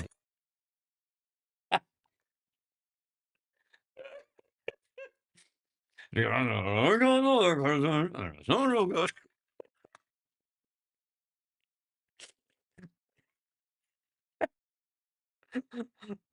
then after that, you can't argue with a black person. You try to argue with a black person, and you can't. Here we are. Like, all I want to say is that you're not allowed. One more time. Sorry. One more time. Without anybody else there. She got into an argument with a black person, and I guess. An argument with a black person. There we go. That's not allowed. And you do realize it's not the argument part. Like, they weren't, this wasn't like the Steelers don't have a chance this year, or a flat white isn't a real cappuccino. What the fuck is Starbucks turning into? Or leggings aren't pants. They didn't get into an argument. She tried to deny him entry to the building because she didn't think he lived there, because the perception is that she didn't think any black people lived in the building. Or the dude was overly sensitive and took it as that because society's all around him telling him everybody's staring at black people thinking they're bad. And he's walking in, and this happens all the time. And he's in a situation where she's just trying to do this for real. And then there's a tension there. But it wasn't an argument. You weirdo.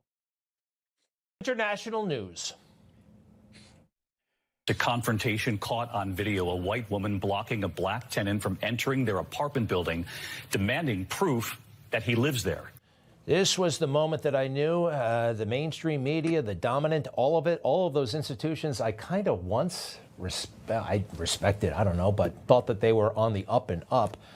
Well, I mean, you created your set to look like theirs. You dress like they do. You try to make your show. I mean, if you didn't know any better, other than the fact that his desk is clean and not covered in weird sticky fingerprints, that might be your desk as well. I mean, obviously his suit fits better. I will give him that. I mean, are you? And by the way, fuck David Muir. He's one of the worst interviewers in the world. It has nothing to do with the debates last year. But if you ever watch one of the 2020 shows where he's interviewing victims of crimes and he tries to make them cry, it drives me fucking crazy.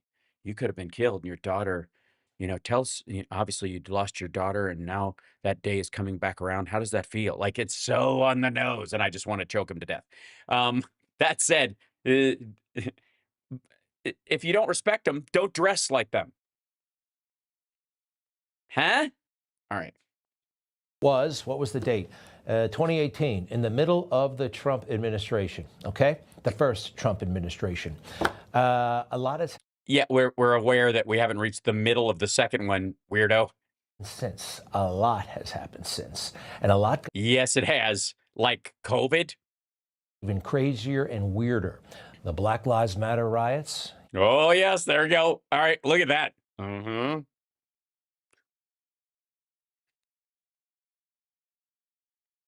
I could tell. As soon as you couldn't yell at a black person, society just...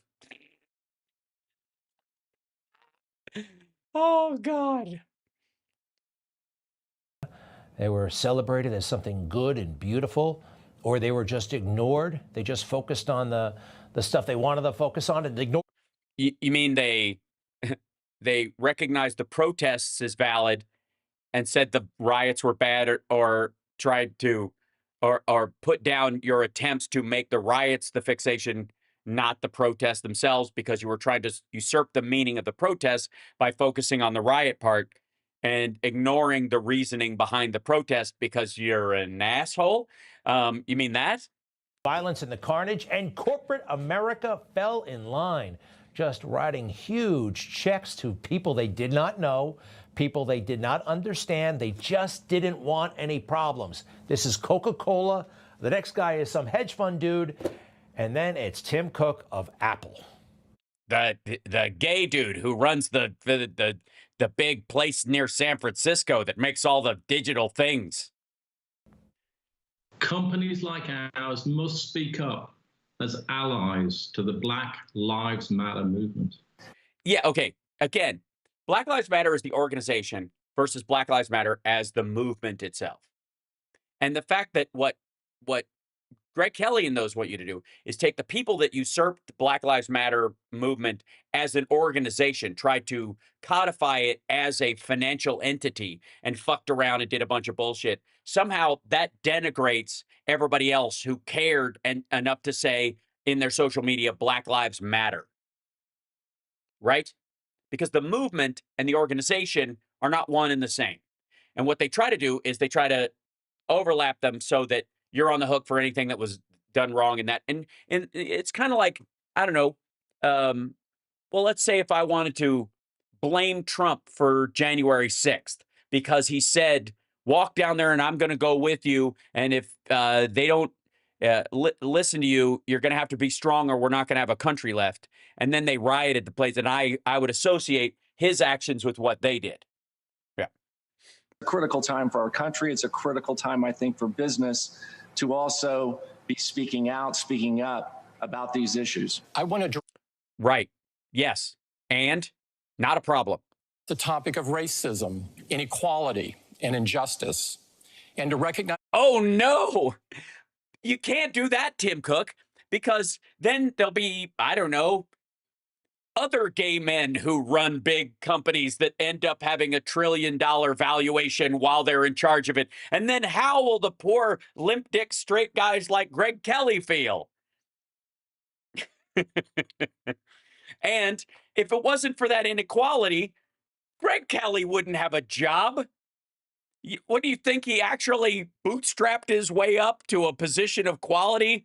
The dude was a daytime host in New York on shitty local television because his dad was the police commissioner and got him off a rape charge. Pain being felt throughout our nation, especially in our Black and brown communities after the senseless killing of George Floyd. You know, in a certain... You know... It's fun to watch the insanity and to know that personally I wasn't insane and there were a lot of people like me who weren't insane. Oh, Greg, no, dear boy. We don't think you're insane. We think you're a moron and a bigot. It isn't about your sort of like a psychological or a physiological, a psychiatric inability to process reality. It's you're a dick and you're kind of a hopeless, lonely butthole of a person. And we're all aware of that. None of us were like, God, he's crazy. We're like, God, he's fucking gross.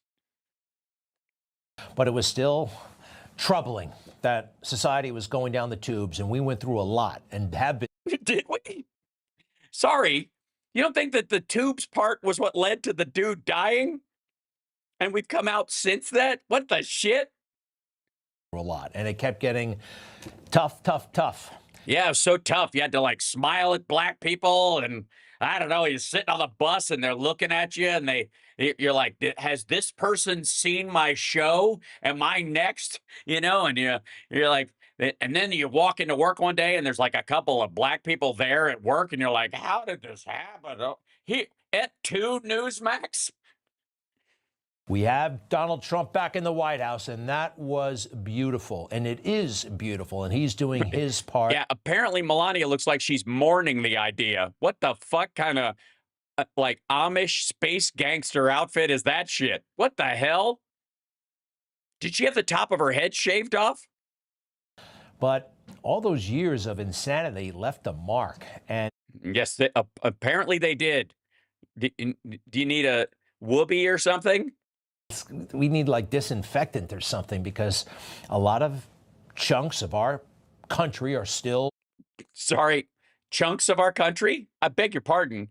Do not say chunks of our country with him on screen, because he looks like chunks. I'm just saying, I probably should have thrown up another nut warning. I apologize, guys. Yeah, it does look very spy versus spy. That's an excellent point, you guys. So, apologies. It's just breathe into that, and did it stop? Hold on. It's supposed to go away on its own. I don't know if I pushed it a second time. And there you go. And 3, 2, 1.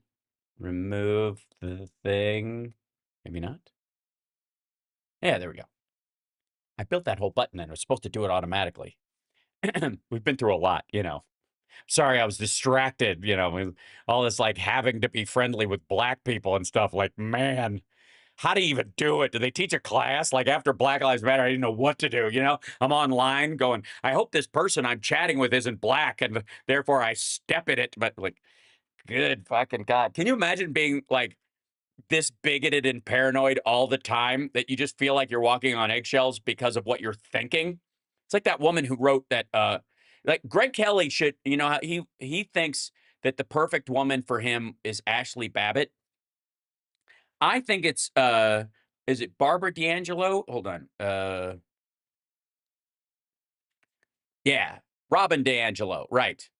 I think, hold on, dismiss. I got to shrink this. Yeah, this book, White Fragility, why it's why it's so hard for white people to talk about racism. I feel like she'd be the perfect, yeah, Robin DiAngelo. She'd be the perfect woman for Greg Kelly, because they both have this paranoid, like, if, oh my goodness, if I said the things I'm thinking about black people when I see them, oh, I'd sound so terrible. And it couldn't possibly be just me. Everyone of my skin color must think this way. All white people must be racist, because I am, and I'm normal. Right? So, like, fuck Robin DiAngelo and her bullshit book. Fuck that nonsense. No, it's not hard to talk about racism. It isn't. It is if you're a racist, I guess. And maybe she's an expert in being a racist, because her book is fucking racist as shit. It's racist against black people. It proves that she's racist against black people. And it's racist against white people because she hates, she's like self-hating about it, because it couldn't just be her. It couldn't just be that these are the like feelings that she and a subset of assholes like Greg Kelly feel all the time, because they're more comfortable with their racism than they want to let on. But no, they have to drag the rest of us into their bullshit. She's the modern day Freud. Well, Freud never healed anybody and was a complete fraud as well. So, yeah. Yeah, it's the same people who are like writing these like books on Christian forgiveness and like, what have you done? What have you done? Why are you telling everybody? So, yeah. Totally backwards and totally crazy. And I think what really exemplifies all the problems. Living with the consequences of BLM. Dude. We've got a Hispanic guy from Maryland who's been abducted accidentally on purpose and sent to a fucking El Salvadoran gang prison because he was hanging out in the parking lot of a Home Depot looking for work. Shit, he probably rode the bus with you at one point, Greg. And you're still grinding over the fact that you have to give a shit about what? Is there a fucking, you know what? How much you want to bet that there's a giant George Floyd mural in between wherever the fuck Greg Kelly works and wherever the fuck Greg Kelly lives? What do you want to bet?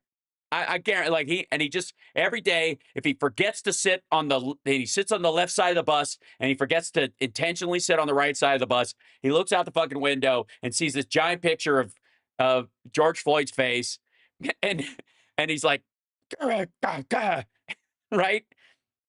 I guarantee it. And the thing is, what's sad is, it makes me want to get a slide projector or one of those laser projectors and find out where his house is and project a giant picture of George Floyd on the building across this street from his apartment. Desperately. How Greg would call police if a black guy walked in his neighborhood. Yeah, no doubt. Oh my God, he's fucking miserable. It's so good. Can you imagine still, like, grinding over this shit? And by the way, this is a great picture of Trump falling asleep at his own inauguration. Austin Metcalf's murder. You know about this? 17-year-old high school student stabbed to death at a track meet, and it was apparently a little bit of a pushing match. And then, well, by all accounts, I don't think he's even denying it anymore. Carmelo Anthony, a fellow student, 17 years old, took out a knife that he brought to the track meet, stabbed him, killed him, Austin Metcalf, and now this person is rich and famous, and what's the total up to at this point? $465,000. It's his legal fund. He's not rich. It's going to cost him that much to not go to jail for murder. Plus, and climbing. You know, I have no regard one way or the other. I don't know this individual, the defendant. But yeah, you don't know anything about it. And what you're saying is the fight broke out and one person stabbed the other in what was effectively a fist fight. And he's going to go to jail for it. That money and it's wrong, and nobody has any question about that. But it was a straight up fight. And it's not comparable to what happened to George Floyd at all. So fuck you, you lazy asshole. Here's a good idea. How about this? How about, let's talk about somebody else who had a knife. Greg, how about this? It's a great comparison. It's almost a 1-to-1. You'll love this.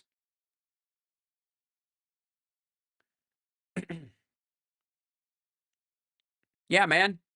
There you go. That's Ashley Babbitt's knife.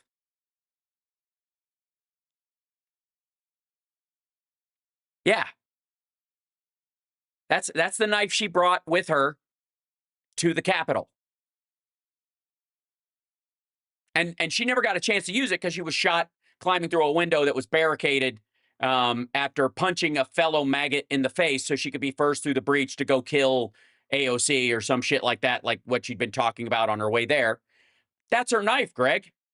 That's your dream girl's fucking knife. That's the one she was going to use. But she got put down before it could happen. That people would give money. That's kind of the weird offensive part, right? So there was a press conference today that blew me away. We'll get to that in a moment. But the father of the victim here has been tremendous. And took me a while to come to terms with this. He forgave the stabber. He came out and... How could he do that? The kid's got black skin, Greg. How do you even do that? I mean, I've heard about that Jesus fella who talks about stuff, and some people take that seriously. I don't even know how they do it. Out loud. Maybe we can learn from this and try to turn a tragedy into something positive to make sure it doesn't happen to anyone else's child. I don't want parents to feel like I feel today. So, I've already forgiven the person who stabbed him. God's going to take care of everything. God's taking care of my son. I kissed him. When I kissed him goodbye for the last time, I tell him it's not goodbye. It's see you later. Wow. Don't wow me, Greg. You don't give a shit. You're not a Christian. Fuck off. You don't side with what he believes. You think he's weak for believing that, you pussy. It drives me fucking crazy. You don't get to, like, Mike Pillow your way through this guy's tragedy, asshole. So it's somehow in Greg Kelly's mind, like, this is black people stabbing this kid in a fist fight as revenge for this lady not letting this black dude in his fucking building in 2018. Tough stuff. But he already forgave the man who killed his son.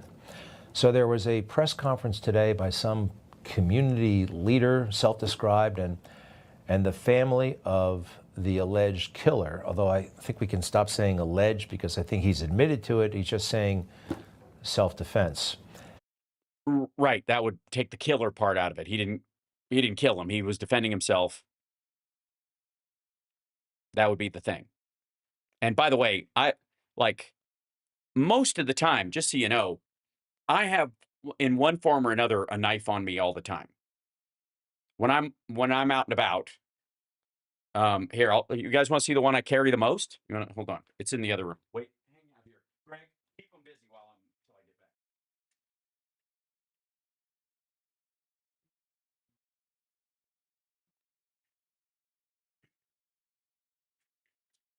back.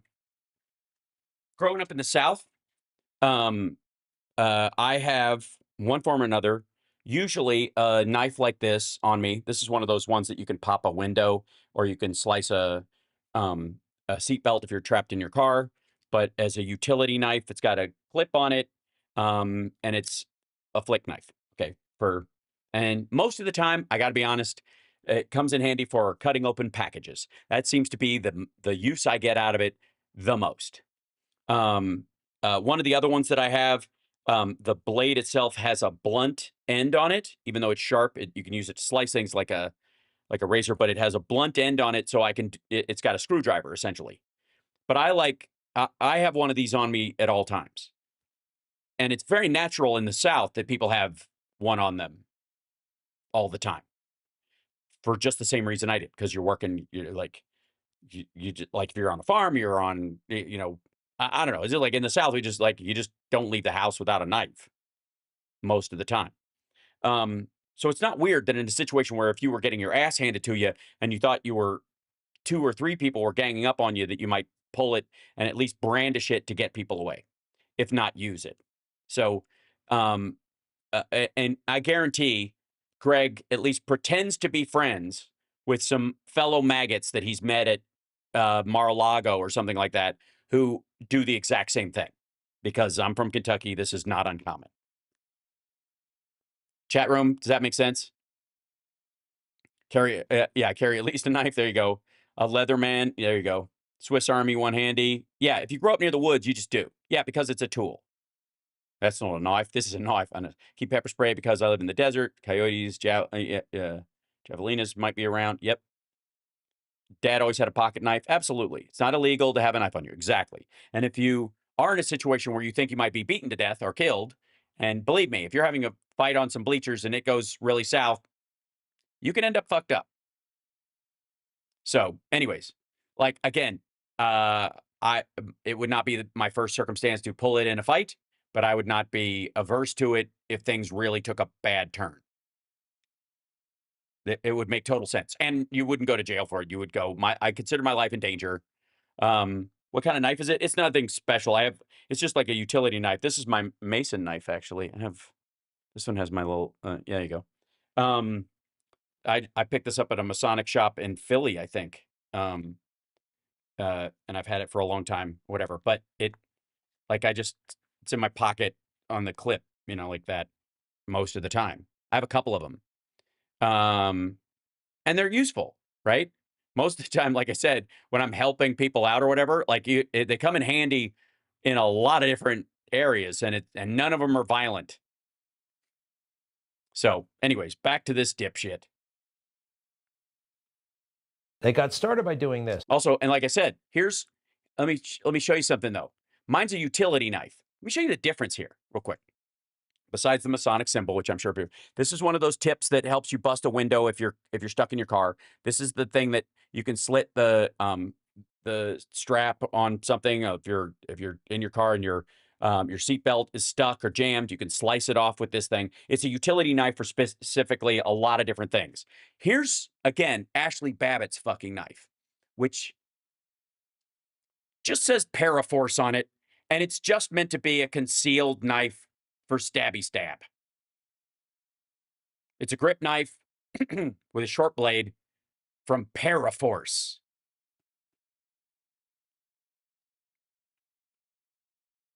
The man you just saw who offered his forgiveness actually showed up at the press conference. I think it's of interest to him, right? He can do whatever he wants. They kicked him out. They called the cops and they kicked the man out. And you'll see him in a moment. He's wearing a blue shirt with sunglasses. The cops feel awful. They offer their hands, like, you know, they start shaking his hand. I think they're very apologetic. So apparently this was private property, so the organization could decide who was there and who wasn't. And so that's the father, and he had to leave. So let's get this thing underway. The guy running it is quite the character. Also, like, again, they could have just been concerned he was there to disrupt. They might not have known that he was there to say he forgives him or say something like that. And again, well, like, this is just Greg being gross. I don't even know how much this we want to watch. Fuck him. Never mind.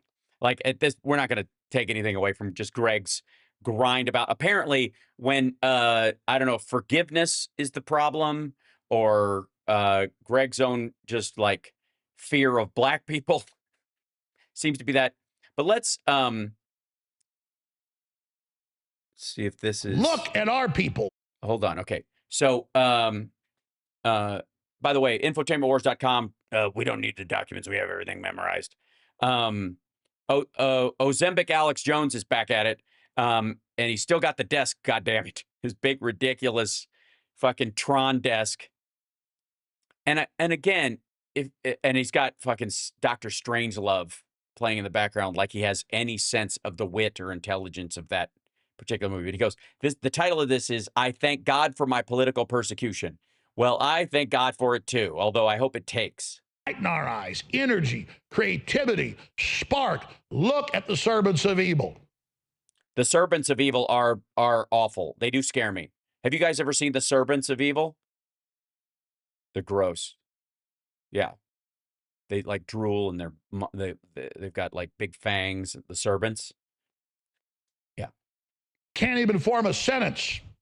Well, they can't say servants. That's true. They have a real hard time even saying their own name, servants of evil. There's no light in their eyes. They have. Oh, so they have brown eyes? That's a problem? You got problem people with brown eyes? Fallen to the wicked one. They have been ensnared. They have been destroyed. We should not hate them. We should not feel superior at how pathetic they are. Those are people, our fellow. Those are servants of evil. We lost to the enemy. They are the seeds that got thrown on the hard, parched soil and that never sprouted. They are the seeds that fell on good soil but were eaten by the birds. They are the seeds that were destroyed, but not us. We sprouted, we grew. What in the ever-loving fuck? I'm sorry. This is the lamest mega church I have ever seen. First of all, there's nobody there. Secondly, dude does his ministry sitting down like a fat, flatulent git. And I gotta say, like, his speaking voice is ass. I don't know who this fellow is, but he's terrible. That we went to seed, and now the attack on me is like a high wind to a tree and its seeds billowing, spinning across the world. Yeah. Look, I guess you got to fill time, right? I guess if you're doing a show like this, eventually you're just like, what the fuck am I going to talk about? I got nothing. You know, how many times can you say the same shit over and over again? And so sometimes you just gotta, you don't, you don't have like characters to pull or any kind of, charm. What are you gonna do? Yes, ha ha ha! I don't know what and then Euro dance music At 6 a.m. And then when I do 1,000 sit-ups, and when I do 200 push-ups, that's my workout tomorrow. Yeah, tomorrow never comes. And I don't eat till 3 p.m.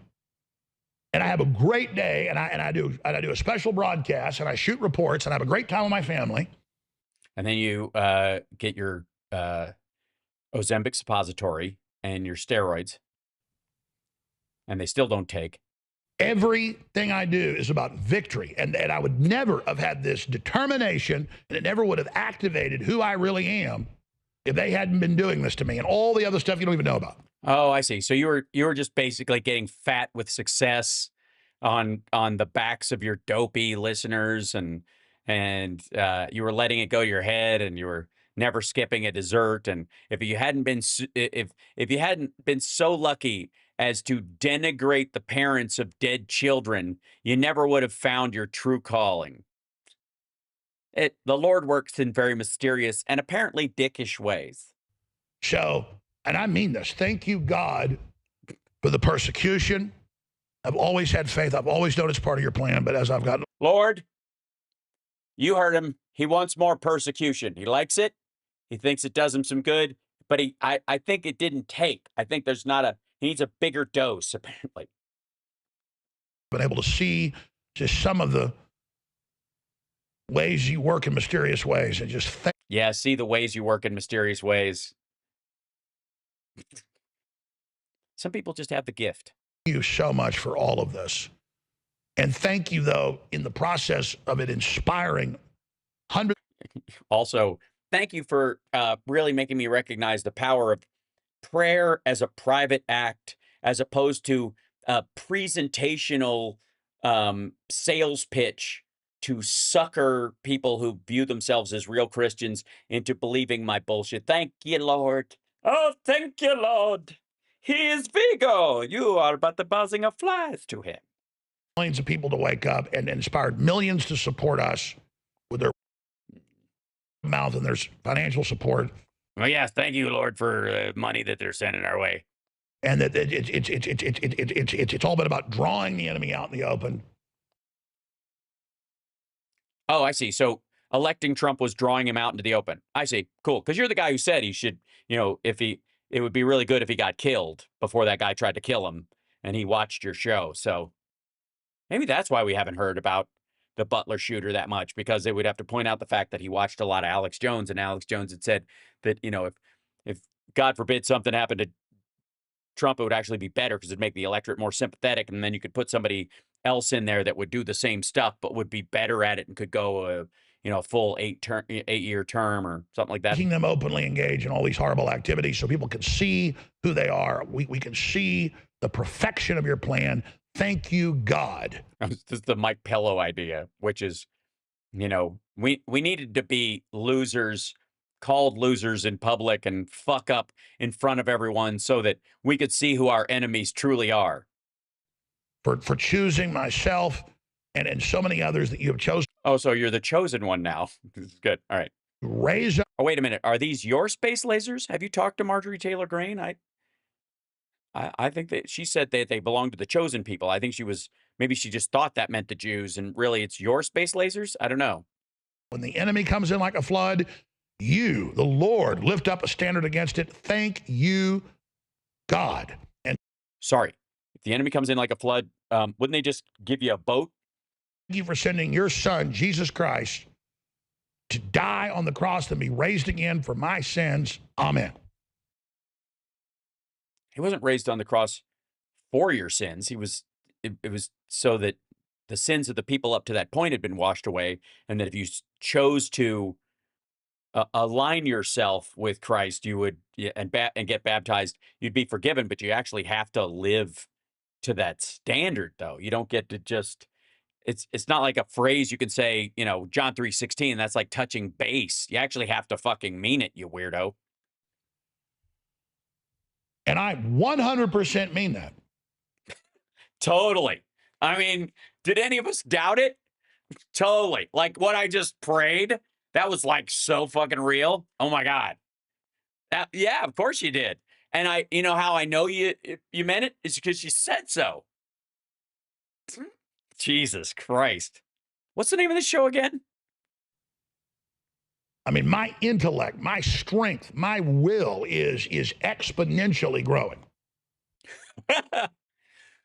Is it?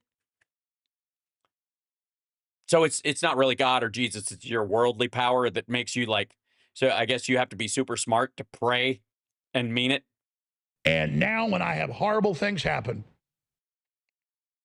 like mirrors, I'm just like, oh my gosh, I can't wait to see it. And just instantly, total success. Yeah, totally. That's exactly what it is. It's not, and don't read the fact that he's alone in his basically automated studio and everybody else has beat feet. Don't let that fool you. He wants to be a lonely, withering asshole. I mean, I wish Greg Kelly could just teach a class on it because he could get there a lot quicker, but everybody has to find their own path. Every time, God's like, you ready for the next lick? Yes, sir. May I have a... Bam! It's like, yeah. Next. Yeah, that's what it's like. So, sorry, who's licking you? Or are you licking Trump's ass? That's what you mean? Are you ready to lick Trump's ass again? And you're like, yeah, here it comes. And then who's that behind you? Is that Vance or? And you ready for another? Yes. Yeah. Now I'm like, yeah, let's go. Ah. I don't know if I believe you. I don't know if I got any reason to doubt you other than you've been wrong for decades and you're full of shit. But besides that, I don't know. On top of that, I'm really getting a vibe that that's what you said is just not true. Yeah. So, my will is exponentially becoming more powerful. Yeah, great. Are you recording your own self-help tapes that you have to listen to while you're at the colon irrigation clinic, or it's like something you can listen to on headphones? It's God's light shining through me. Well, yeah, I mean, you're pretty transparent, I guess, is that what you mean? And I am just stupid, weird, a liar, full of shit, gross, a scrotum in an H&M shirt. No. Yes, but also exhilarated. Exhilarated. I was gonna say exhilarated. I was like this close to saying exhilarated. They want to break our will. They know they can't break my will. They know they can't break your will if you're aligned with God. So they want to try to silence me to create a facsimile, a straw man, and act like that person's been destroyed to pretend. Because the archetype of what we've done here together. The archetype? Okay, so if is this your I may not make it to the mountain with you speech? The populace, the individual, organizing with others together. Yeah, unless, of course, you're, illegally deported to a foreign country under the guise of terrorism without due process. But, I mean, besides that, go ahead. Sorry. And how far we've moved the ball down the field is... Yeah. Do you only have one ball for a reason, or... Never mind, sorry. I'm sorry. Are you shitting right now, or... Okay. Is exactly what they fear in their own elite publications. I'm sorry, I didn't realize we were talking about National Geographic. I was totally confused. Or are we talking about JAMA? They fear the Spartacus. They do. Yeah. I know. Yeah. They've been worrying about that movie for a long time. I think it's because it's the men in togas that make them feel uncomfortable, because they're all like, I've heard things about some of the actors in that movie, and I'm just worried that those togas aren't going to do the job. You know what I'm saying?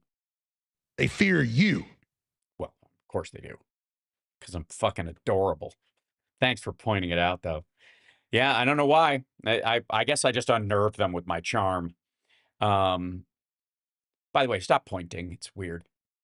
You might be black, you might be white, you might be brown, you might be old, you might be young, you might be a man, you might be a woman. And you're doing little things, medium-sized things, big things, doesn't matter.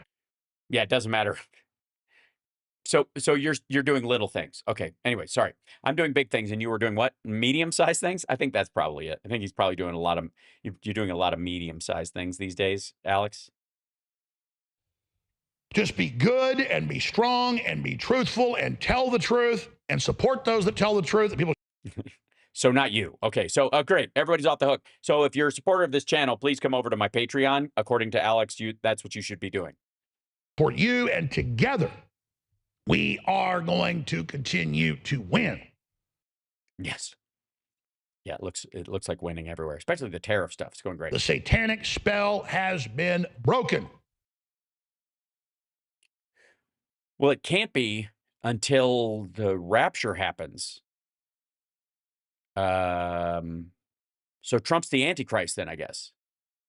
So I mean, I guess the rapture's any day now. Fuck. I got to pack a bag. And all across the world, the tyrants are having to cancel elections and arrest their political opposition. No, they're not. Admit they're censoring and admit they're attacking and admit they're shooting and killing people. And, But enough about Putin. Anyways, what? Stabbing Bolsonaro, shooting Fico, trying to kill Trump, on and on, arresting Le Pen. It was a InfoWars viewer that tried to kill Trump. Just saying. And arresting Georgescu, on and on and on. Well, yeah. Yeah, Georgescu. I remember. Yeah, when they arrested Georgescu and Felix Darmington, when they picked him up, and was trying to win office, but he was kicked out by the fascists. In a war, and we have a job to do. We do. We have a job to do. So we're not victims when we get attacked. We're soldiers. You do realize wearing a green shirt doesn't make you a soldier, right? I'm just saying. Look, I like Onward Christian Soldiers as one of my favorite hymns. Loved it when I would go to church as a kid, but it's an allegory. It's an analogy. Did he stop playing? What happened? Hold on. I guess so. Look, it doesn't like that at all. The Lord doesn't want his clip to play. Look at that. Spinning beach ball of death. Apparently God hates you, Alex. And right when I was about to say I was questioning God's tastes. Too bad. In the greatest fight ever for the soul and the destiny and the future of humanity. What an honor. Now? So the greatest generation was just fucking around, and now you're freak out about Twitter censorship. That makes you like the guys who stormed the beach at Normandy. Okay. What a blessing. It is that I'm here. You're welcome. I don't know what to tell you. A fantastic opportunity to be alive. That's right. To be alive. And he doesn't, in these freeze frames, he doesn't look desperate and sad, and his face doesn't seem to contradict everything that's coming out of his stupid fucking gob, does it? At the most critical juncture in the crossroads of the entire future of our fantastic species, made by our all-powerful, all-knowing. Easy there. I feel like you're waiting for God to jizz on you. This is really odd. Creator of all that is and ever will be, the Almighty God. Yeah, by the way, if that's true, he can hear you. You don't even need a microphone or a television camera. I don't know if you know this. You don't even have to say it out loud. As a matter of fact, the more you feel it, the more you probably don't have to say it out loud. And it tends to be that the people who say it the loudest feel it the least. Ironically, it's funny that way. God. Oh, look at our people, light in our eyes, energy, creativity. Guns, bulletproof vests, tasers, sharpened flagpoles to beat police officers. Look at the servants of evil. Yes, the servants. They can't even form a sentence. Yes, they can't even say servants. There's no light in their eyes. This is where he loops his videos. So fallen to the wicked one. They have been ensnared. They have been destroyed. You're in a tank, fuckwad. I'm just saying, Jesus wouldn't have spent a lot of time in a tank. Not hate them. We should not feel superior at how pathetic they are. Well, that's because you're not and they aren't. Our people, our fellow humans, we lost to the enemy. Okay, so this is the whole seed thing, whatever. Man, things are going great over there. Obviously, he's been able to bring on some special guests, expand it, and the graphics have just gotten better and more realistic. And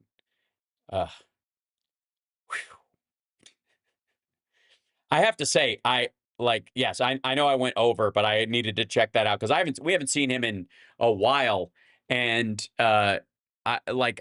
it's now no longer called InfoWars. It's like the Alex Jones Show. Yeah, and it's all about globalist attack on civilization needs to be viewed. The thought police. These are the current videos. Hold on. Just look at the titles of these fucking things. Alex Jones reveals new details of the demonic. When Tucker Carlson snuck out of the house and went to a truck stop and got fucked in a bathroom by a demon, and he came back with all these scratches all over him, and he told his wife, like, this thing tried to have its way with me, and I'm going back twice next week. I don't know. He has him on or whatever. And then shock video, why the left supports brutal violence against, I guess, white people. That would be the thing. The arsonist, the firebombed Pennsylvania governor who hates Jews, which is, I mean, maybe Alex was jealous about that. Trade war escalation. Who the fuck? Gold explodes. Right. Pretty rock. Make good money. And then economics, Victor Davis Hansen's all over this places, like the intellectual dork web leader that has taken over for Ben Shapiro and the rest of these assholes. He's like the Norman Finkelstein of U.S. economics. So yes, fear, hate, buy a shirt. That's exactly right. In the meantime, I'll let you guys go. I've got radio in the morning, so I'm going to go prep for that. Take care of yourselves and take care of somebody else. Don't forget to like, subscribe, share the show. Help me get to 100,000 subscribers. We can do it.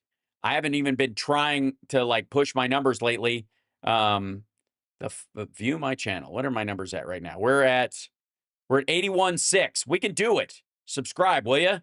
Share the videos. Get people to subscribe. Have your friends come over. We can use them.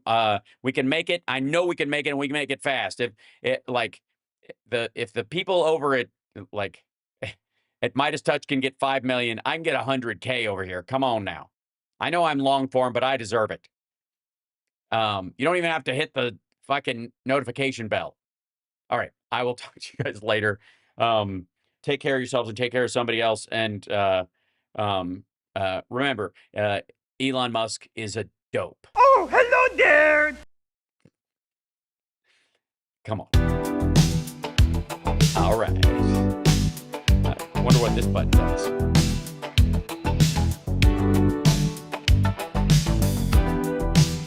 There we go.